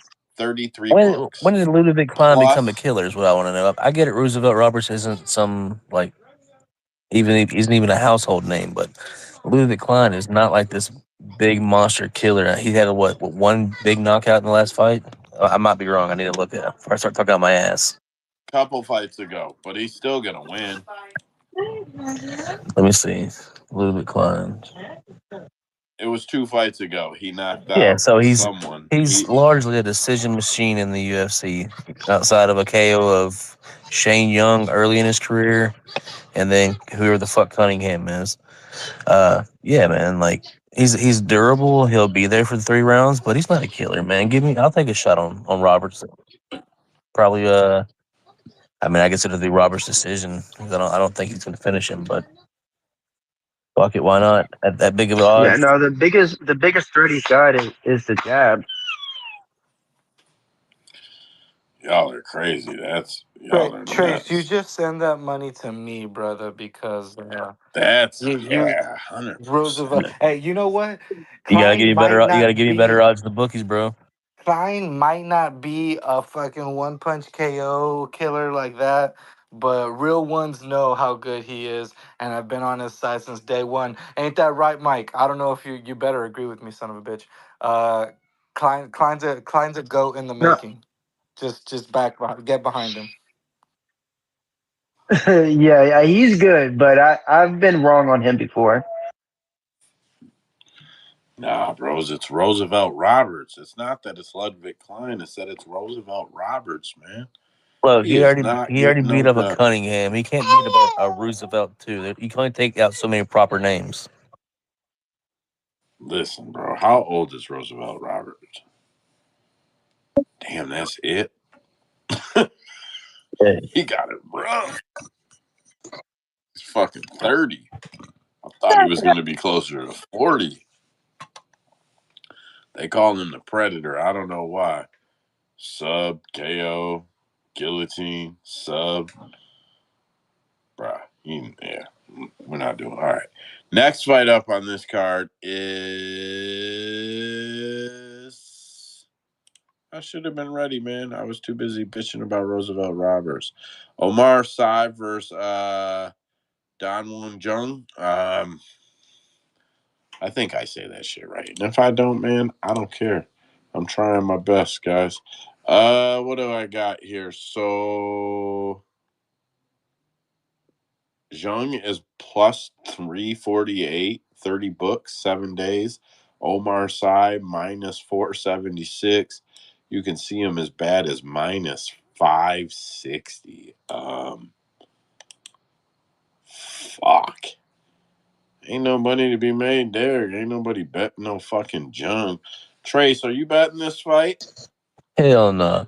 I just want to know why Dick Niaz came in here and told us he was playing PlayStation, then left. He lost. He was mad. Nah, I'm He was this pissed. fight. Like, there's not a lot to love on this card, honestly, man. I think C should probably win this fight, but like I fade Asian fighters, especially the larger Asian fighters, the heavier rather. Uh, yeah, man. C should be able to go in there and knock him out. Should be able to get the finish here, but I wouldn't be surprised if they grapple to a decision. So give me Umar C by decision. Bro, there are 14 fights on this card, and I'll bet you at least 10 of them are favored to go over 2.5. Usman. At these odds, man, I'm taking my boy Jung all day.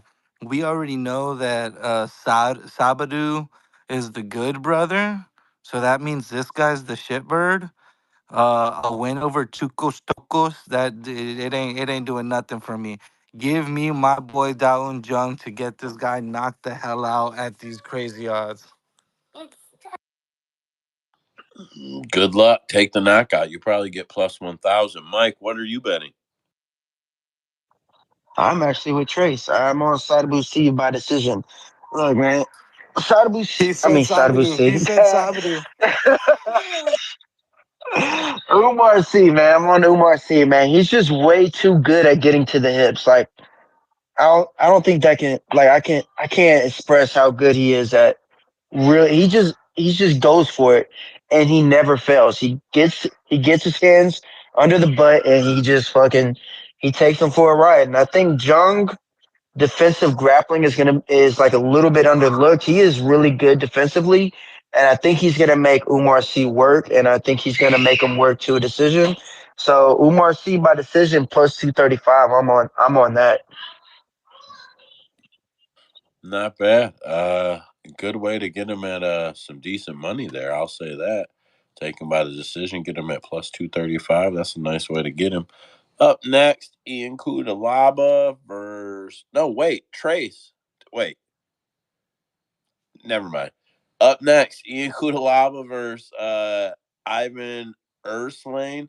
All right, so I'll throw out the odds really quick. Cutelaba minus 125 on average, 30 books, 7 days. Ivan plus 101. Ivan's making a UFC debut, and I don't know anything about him. Mike, do you know?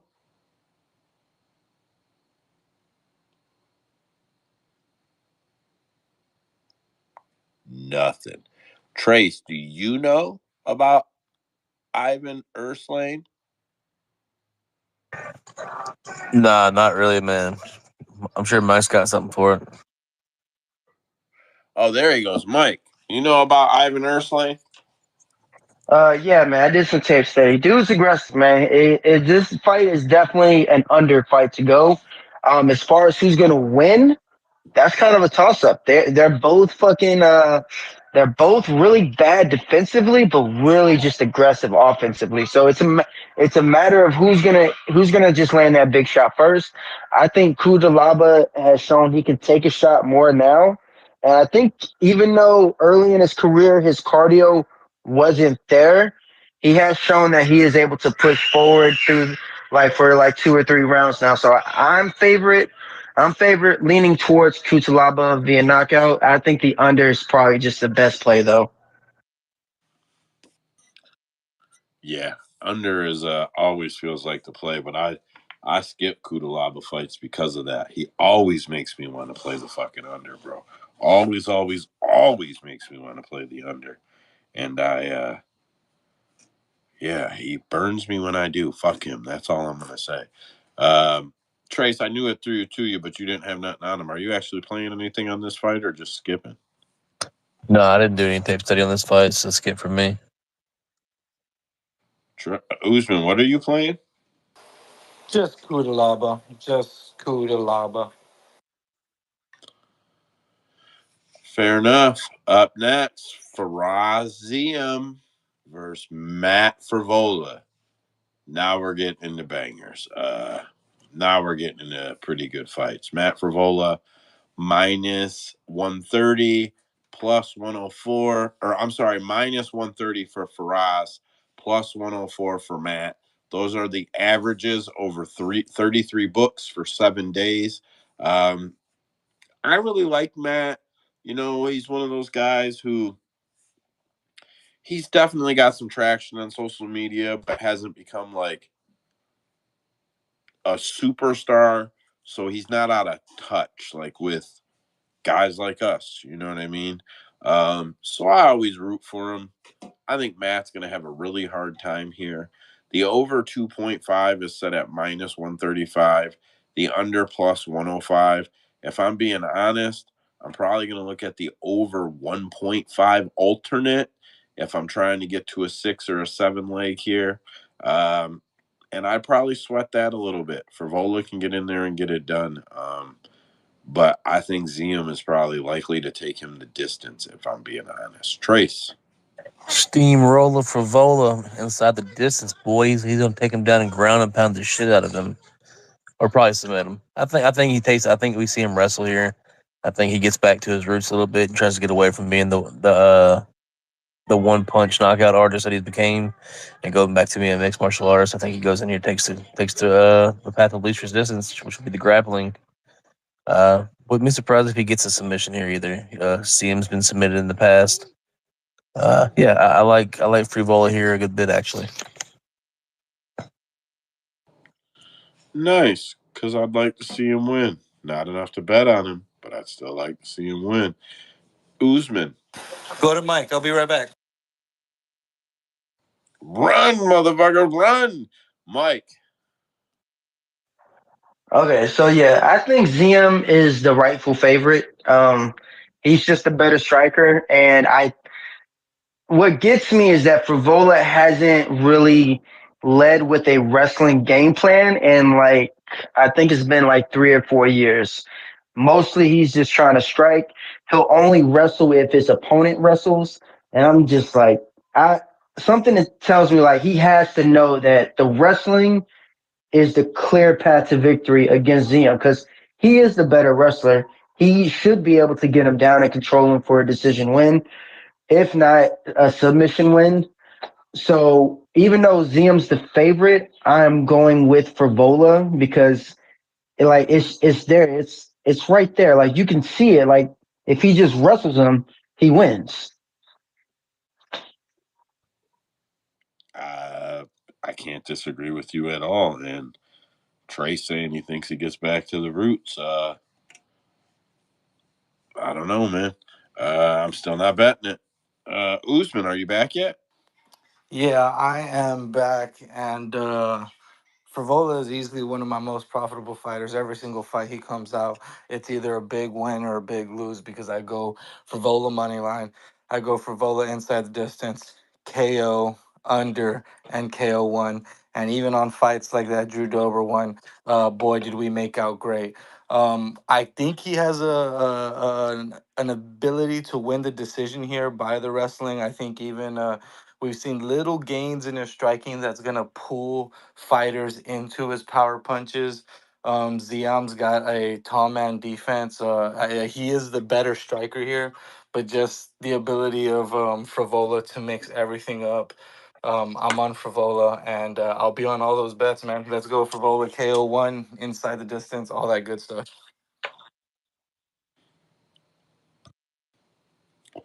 Very nice. Very nice. Yeah, I got nothing to add. Mike, what are you betting?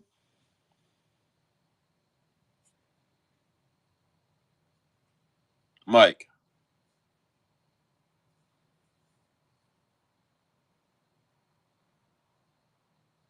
Mike's not responding to me.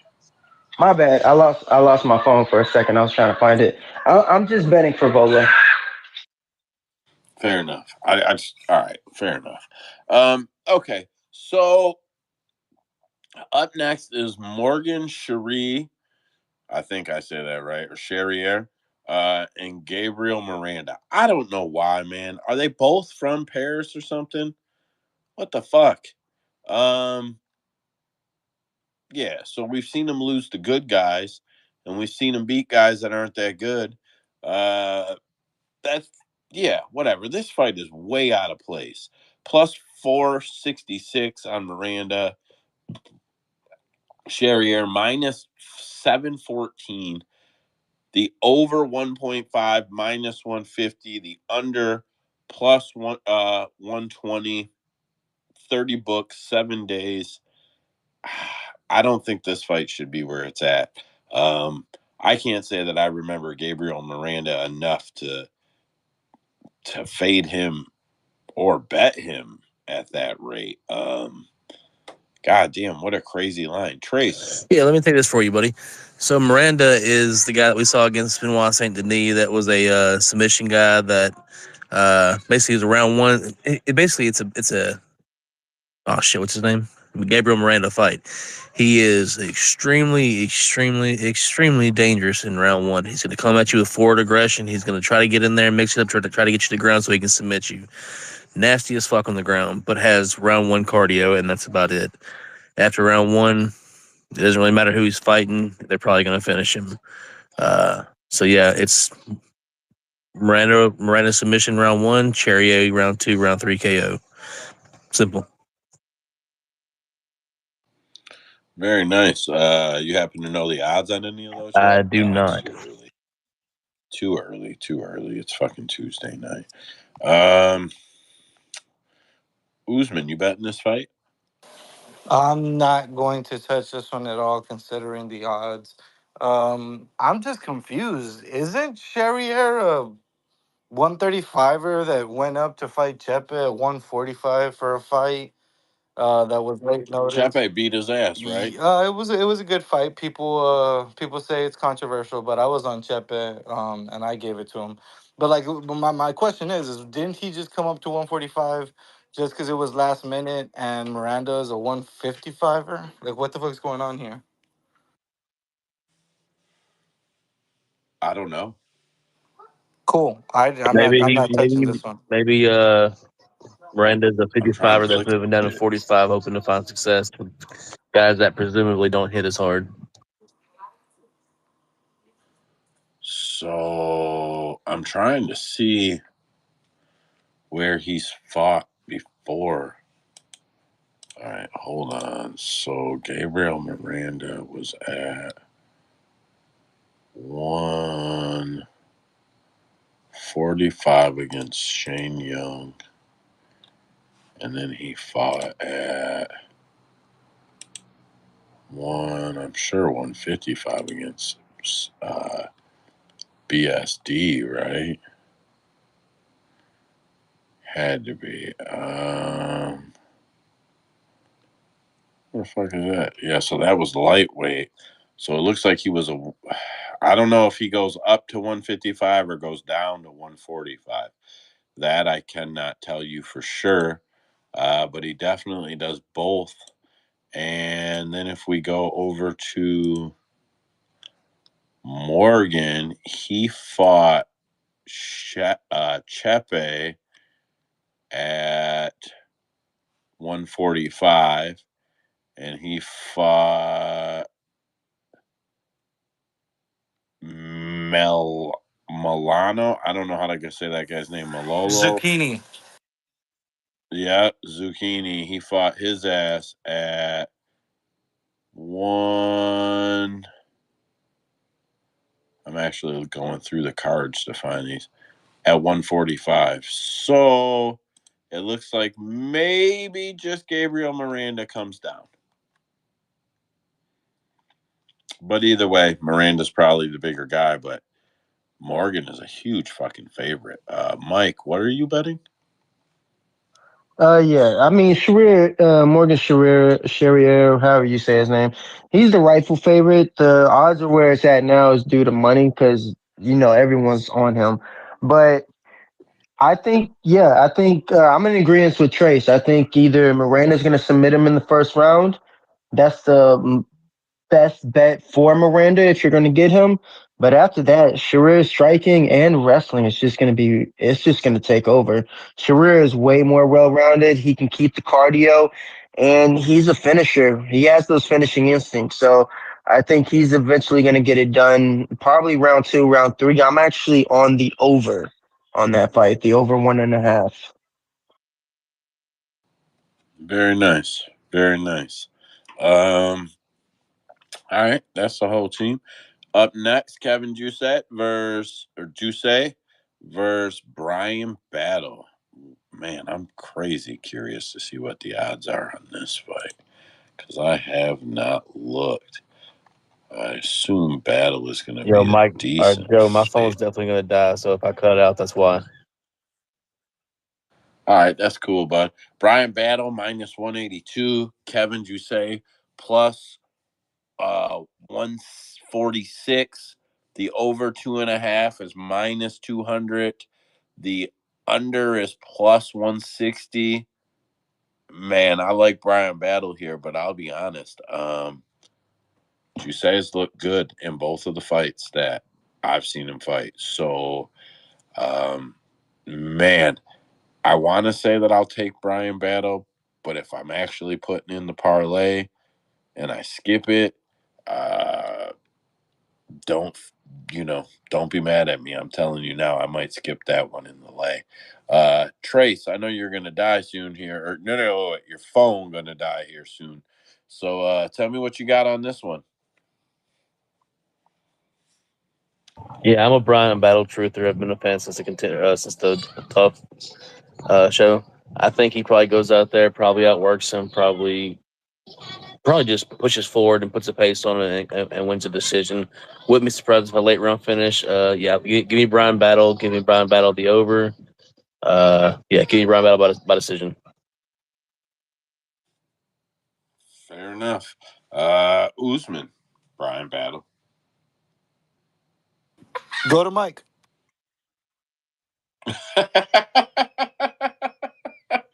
Mike, who you betting in this fight? I got on Bryan Battle early. I think he was like a minus 120 at the time. It was I think it started off as a pick 'em, and then you can see slowly people started putting money on Battle, and then he jumped up to a minus 160. But look, Battle's just really good at being first. That's like something very few fighters do. He misses up at all his strikes, all three levels, and he's good at being first disrupting his opponent's rhythm, so they can never get going because he's seeing when they're about to go, and he just beats them to it, and then he just keeps that going, and then all of a sudden now he's in a flow, and once he starts getting on rhythm and he starts feeling himself, it's really hard to stop the dude. And you've seen all his fights, you've seen how much he has improved in between each fight, and he keeps getting better and better and better. I think it's fucking Bryan Battle. Money line is just the best bet. He's at a good price right now. Still, jump on him. I think that's good advice, sir. I think that's good advice. Um, all Man, right, what's man. So I next? really thought we were going to get Battle at a dog odds. Um, I thought fucking everybody and their mother would be sucking off what's his name Jousset, especially with the City Kickboxing connection. Me, I think City Kickboxing is they're on their way to a fade camp as much as what's his name the fight nerds are on their way to a tail camp, but yeah, Brian Battle. I think he's gonna have the speed here. I think he's gonna be the one pushing forward. I think Jousset is hittable and is going to not like the leg kicks and those fucking body kicks coming back at him. Um, but then most importantly, it's gonna be the speed of the hands and like what's his name Mike was saying, the flowing, the it like what does Jousset have? He's got through some good distance striking, but it's all gonna be predictable. And Battle once after that first round, he's gonna start throwing fucking uppercuts, left hooks, freaking into the body kick, back to the head kick, and then in the back, in his back pocket, he's also got the grappling, the takedowns that he could get. That'll be easier after the strikes land. So I'm all over Battle.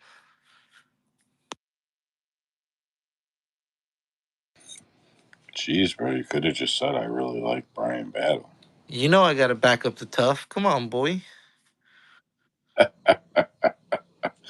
All right, Trace zipped out. I know his phone died. That's cool. He let us know that was going down. Up next, Joanderson Brito versus William Gomis.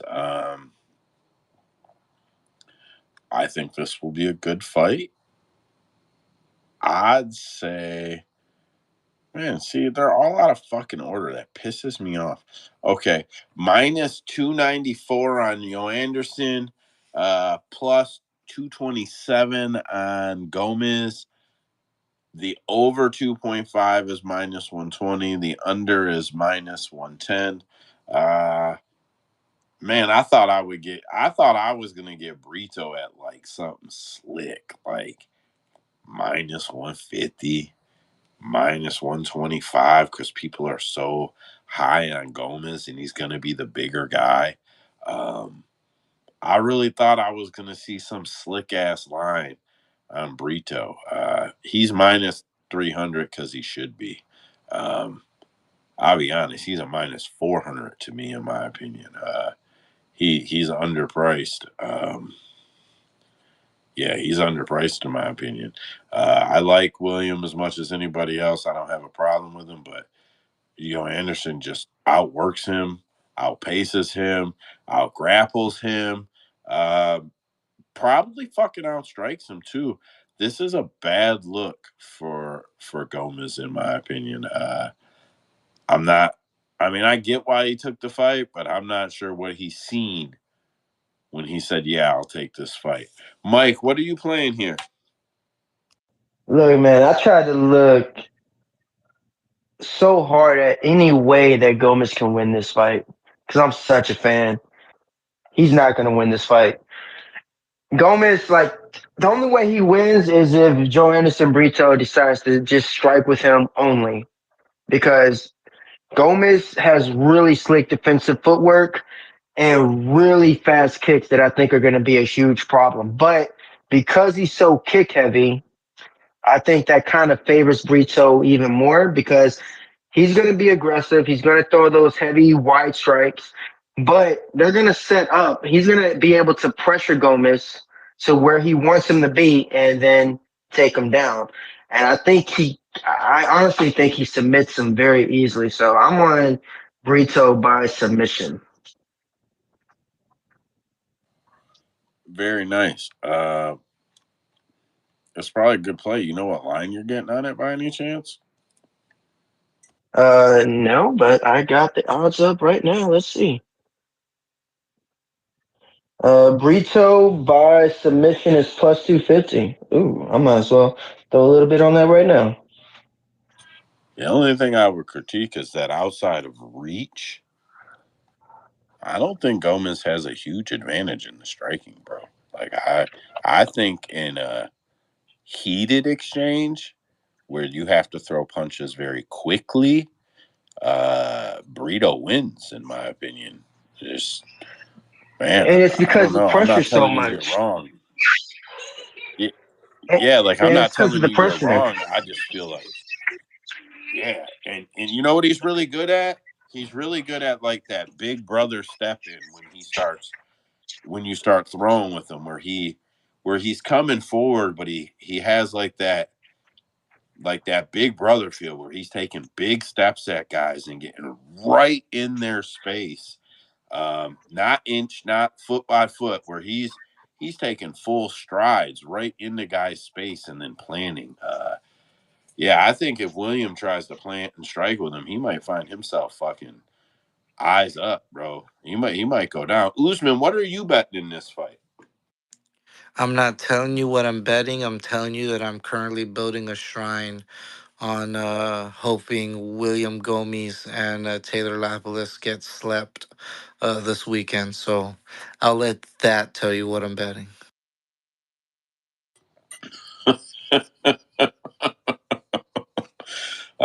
Fair enough. Are you actually looking for the KO on your slips? I'll probably just Brito inside the distance. Just be safe on all accounts. Yeah, that's probably a real safe way to play it, to be fair.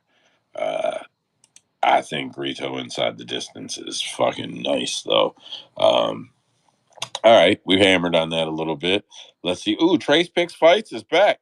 Trace, if you can grab a mic, if you can, I'd like to know what your read on the Gomis fight is. I'll wait for you to get on the mic if I got to, but real curious. Let me send you the invite so whenever you're ready, you could just hop on there if possible. Up next, Nasruddin Imavov versus Brendan Allen. On the odds board, Allen is man all out of fucking order. Plus 177. Nasruddin is minus 227. That's the average on 33 books for the past 7 days.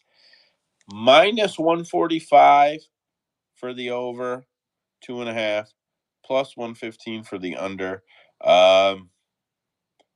I'm going to have to probably, if I'm sitting down to make bets, I'm going to at least have to look at the Brendan Allen submission. I don't have a real good reason why. I just feel like I'll get a good line on it.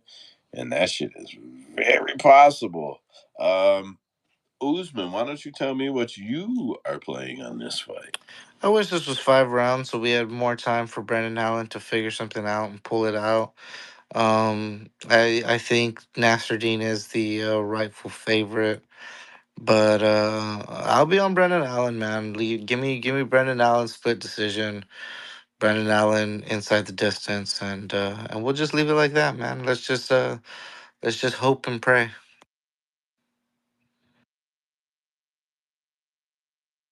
Fair enough. Fair enough. I like BA, so I want to see him get the dub. Fair. I'm very honest when I'm a fan of a guy when I just want to see him win. So dilute the bets if I play it at all. Real good line on the sub though. Real good line on the sub. Probably reel me in. Mike, what are you playing? Nasruddin Imavov. God damn it. Yeah, I believe he's the rightful favorite too. But look, the Brandon Allen by submission is a good play, especially at plus 500. And because he doesn't really fuck around too much on the feet no more. If he knows he's at a disadvantage. He kind of goes for the takedown, but it's just that speed, man. The speed of Nasruddin Imavov is just it's hard. That's going to be a big problem, and I think Nasruddin is going to knock him out like round one or round two. I don't think this fight's going to the distance at all. That's fucking heartbreaking, Mike. That's fucking heartbreaking. That's all I can say to you. Absolutely fucking heartbreaking. All right. Well, anyways, now that Mike crushed our dreams about Brendan Allen, I guess we'll go ahead and look at the last fight on the card. I'm just fucking around. All right. So, yeah, I mean, I don't disagree that Nasruddin should be the favorite. I just want BA to win, bro. I just want him to get that dub, and I want him to get that sub. Plus 500 would be real nice. All right. Renato Moicano. Benoit Saint-Denis. Odds books. Got this one set. BSD at minus 286. Plus 219 for Moicano. Over is set at 1.5. Plus 140. Minus 170 to go under 1.5. So it's favored for under a round and a half. So they're telling you that Benoit Saint-Denis should finish Renato Moicano in under 7.5 minutes. Is that 1.5 or 2.5? Because I'm seeing two. So it's reporting 1.5, but it's doubling up odds. So sometimes the books report fucked up and we just get the odds fucked up. It could be a 2.5, but I'm seeing 1.5 on our board. Let me see if one of the boards has crazy different odds and they load it first. Okay, yeah. So it's probably minus 256 for the over 1.5, plus 265 for the under, and then yeah, fuck, I don't know. Sometimes the over unders come through all fucked up. I don't know. It says 1.5. I'm gonna skip over that for right now. What are you seeing, Mike?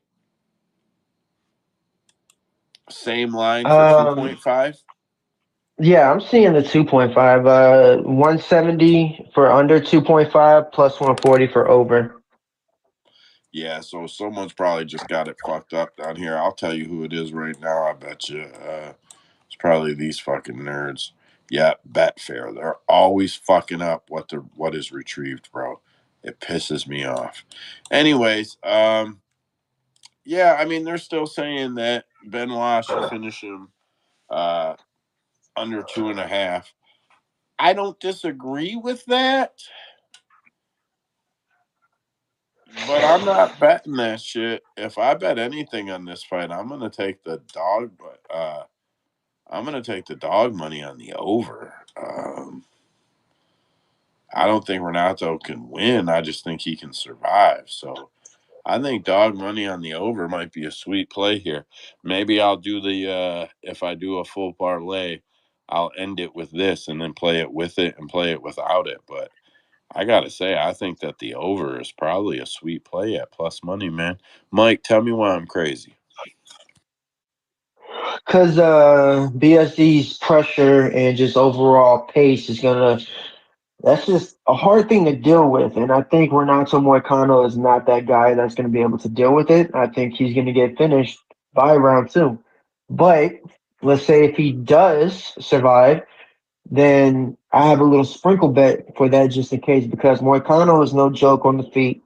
He has his own jujitsu that he is really good at, and I think if BSD cannot get him out in 2 rounds, then I think Renato could get back into the fight, but I do not think he has the ability to finish Benoit because Benoit has shown that he can just move forward and take punishment. So ultimately, though, the bet is the under, and I think BSD finishes him by round two.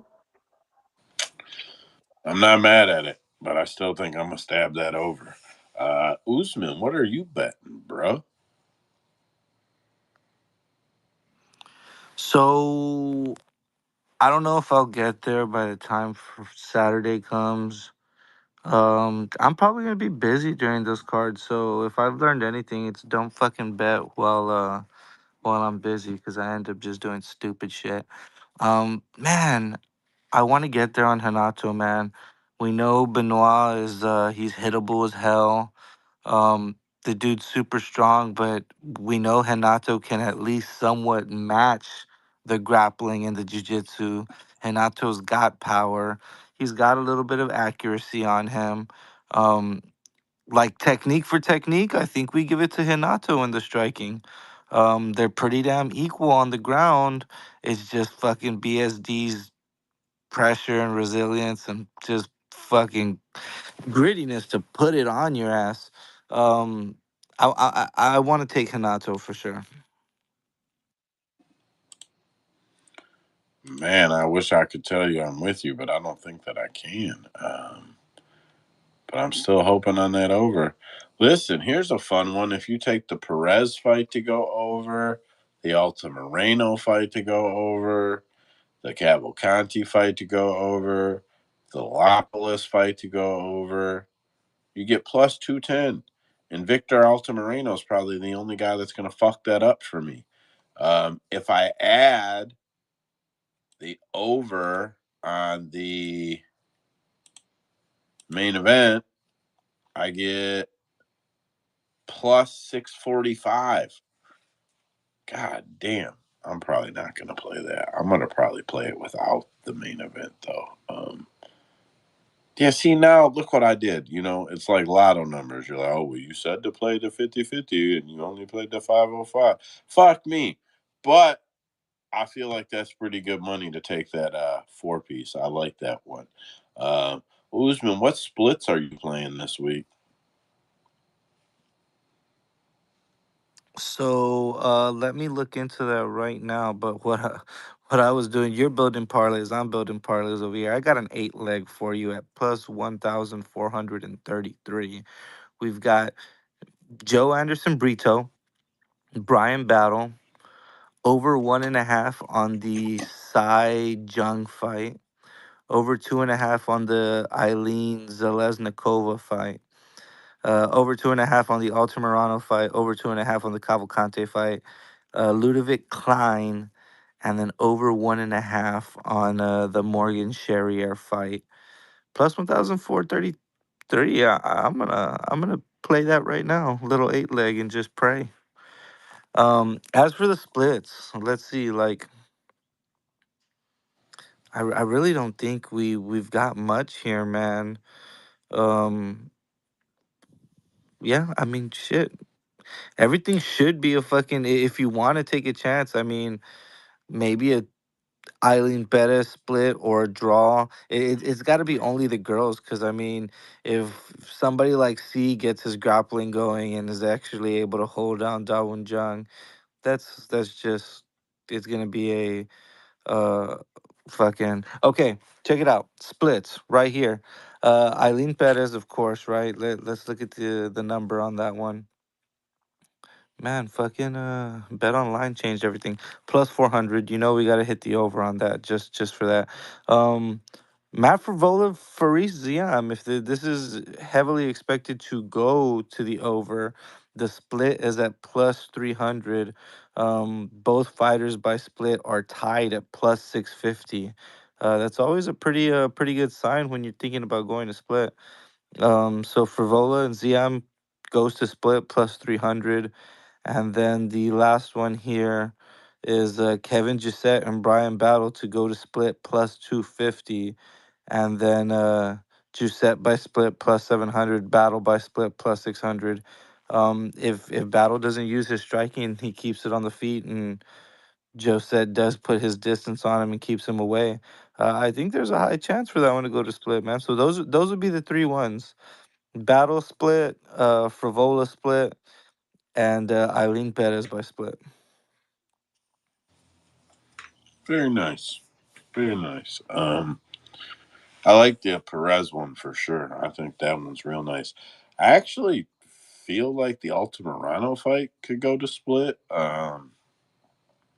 I know I'm high on Altamirano in that fight, but man, when's the last time we seen Vic? I feel like he hasn't fought in a while. Am I crazy? No, the last time he fought was against Felipe. Was it Felipe dos Santos, the guy who just lost on UFC Noche? I believe that was back. Just off of Oh, memory. Yeah, February. He did February, fight. Mexico card. He, all right, I kind of forgot that fucking And he fight. got fucked I over. was He thinking won that. that fight for sure. Yeah, he didn't beat Tim Elliott though.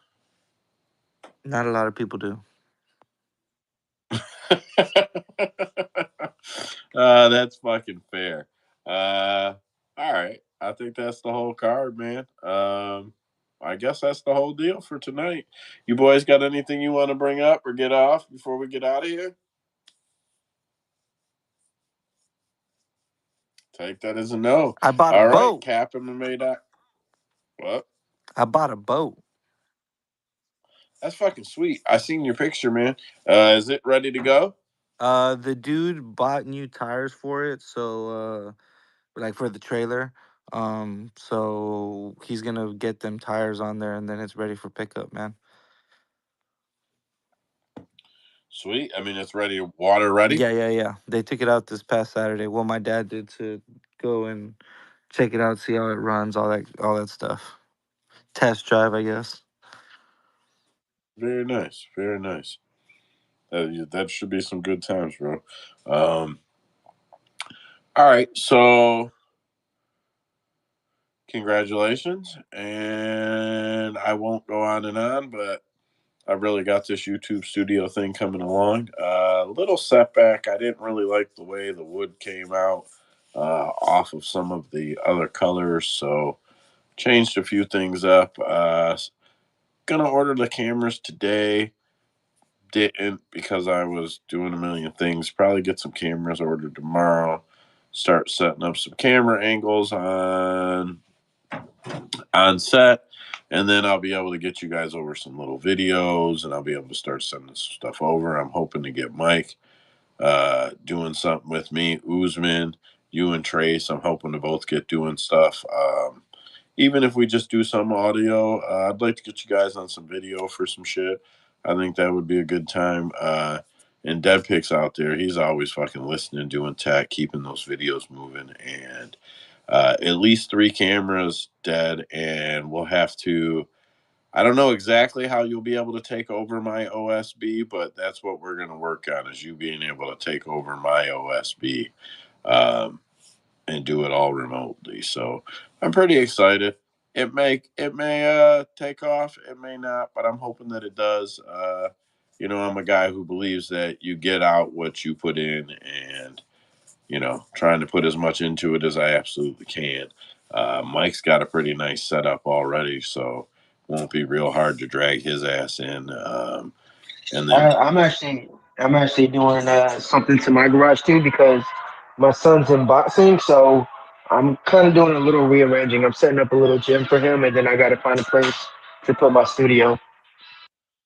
gotcha. But I know you already got stuff for a studio, so it shouldn't be too hard to get you set up when you can find yourself a place. I'm pretty excited about it, man. I feel like you guys heard me. I was in here talking to myself for 45 minutes doing headlines today. I don't care. I fucking love it. So I feel like getting over on YouTube, having the live platform. Um, you guys have seen the pictures of the set so far. Well, you haven't, but you've seen some along the way. It's not like an aerial set or no shit. It's only fucking 13 and a half feet long by like 10 and a half feet deep. But it's a full studio, man. As far as it's got a desk. Right now, I'm working on whether or not I want to put a screen behind me.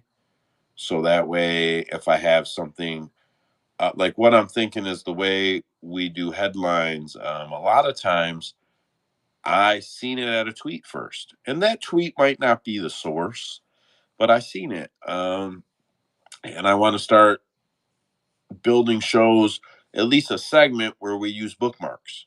And so we can bring it up on the screen. and let people see what we're seeing. You know, we're just bringing it to you and talking about it. I'm not breaking news, and I'm not going to pretend that we are. So my thought is maybe I could put that up on a screen right behind me, so that way we don't have to keep splitting the screen away and moving it all around. Might be easier just to be able to scroll those down on a screen that's right behind me, not a green screen, an actual like 40-inch screen right behind me.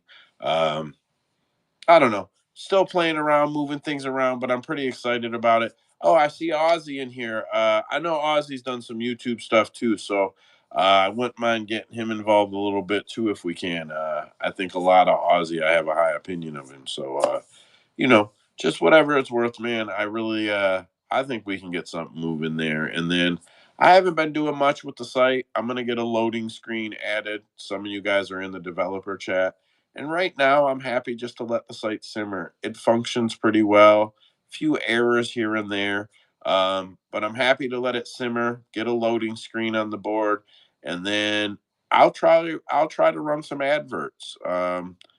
You People can say whatever they want about a YouTube channel taking off, even like MMA Guru or MMA On Point or any of those places. It is very rare that any of them take off without an advertising push. It might seem like, no, it was organic. No, it wasn't. Yeah, it was organic. People seen it, and one guy liked it, and then another guy liked it. No, no, no, no, no, no. At some point, at least some advertising was done, and then maybe not anymore. And that's not to say advertising is the only way to do it, but what I'm getting at is I'm not saying that I'll run some ads because I don't feel like we'll catch with a better setup. It's That's how you get in front of people. When you start reading the literature, they let you know you're limited. We limit you. So now that, anyways, the moral of the story is now that I'm not dumping stuff into the site all the time, leaves a little budget for something like that. And after I get my cameras here, and I buy all my lighting before I set it up, I'm not lying to you guys. I have a friend who I've known him most of his life. I did 3 years of video back in the day. He did 4 years of video plus a lifetime of video production and producing. He's worked with our local news station. He's done some big documentaries. Yeah, he's been around a little bit. His name is Steve. Um, I'm gonna get him to come over and balance all the light out and see if I can get him to help me. You know, I don't have $4,000 cameras. We're not gonna pretend that I'm buying no shit like that. I'm buying the same shit everybody else would buy. But I'm gonna see if he'll stop by and you know, smoke a joint with me or something and say, all right, fix this, do that, do this, fix that, do this. And then I'll be ready to go. But cameras, shit, we're a little early. Maybe I'll get them ordered tonight. If not, I'm ordering cameras first thing in the morning, and then I will figure out how to at least get you boys some videos off the cameras and shit like that. From there, that's it. That's all I got. Thank you guys. Cap MMA for your money lines and over unders. Look up scorecards, tail of the tape. Some browsers apparently don't allow our pop-ups. What the fuck, man? It's always something. But 12 out of 13 of the major browsers, you can look up tail of the tape side by side. Don't search for old odds. Our shit is all fucked up there, but it's got a really good scorecard database. And links to all of the books where all of the lines are at, and then allinforbettertimes.com. That's Mike's site. Best write-ups around as far as I'm concerned. And not just because they're free. Um, you know, they're better because they're free, but they're not the best just because they're free. But they are. The fact that he's not out here trying to push that exact same gimmick that everybody else is, big credit for him. Mike's got some plans of his own, and I really hope to see him succeed. But he's out there trying to prove that he can do the work, and he does. So good for him. That's all I got, guys. Thank you everybody for coming. Some of you boys were in here listening to me just ramble off the headlines for a little while today. I enjoyed just knowing that someone had it turned on and was listening. So I appreciate you guys. Ozzy, I see you over there, man. I haven't been making Usman spaces or your spaces. Fuck, man. I've been up early, all my free hours. I've really been working on that studio. I'm to the point now where it's just light stuff, but I got one good arm since I was injured. Both work, but I have one good arm. So it just takes me a while to do some shit, man. Sometimes building a wall and building a wood floor and doing all that shit takes me a little time. So I've got all the construction part done, and yeah, I guess I'm doing the tech stuff now. I'll get some photos over soon, videos over soon. Talk to you boys later. Thank you. Hey, Usman. What it do? So you watched No Country for Old Men? Oh, I have before. I Is it? Yes, it's good. It's hella good. I gotta watch it, bro. Now that I know, everybody listening that don't know, I told everybody in a chat somewhere. The movie is about a guy named Charles Harrelson who was a legit hitman. They rename it. It's an adaptation of his life.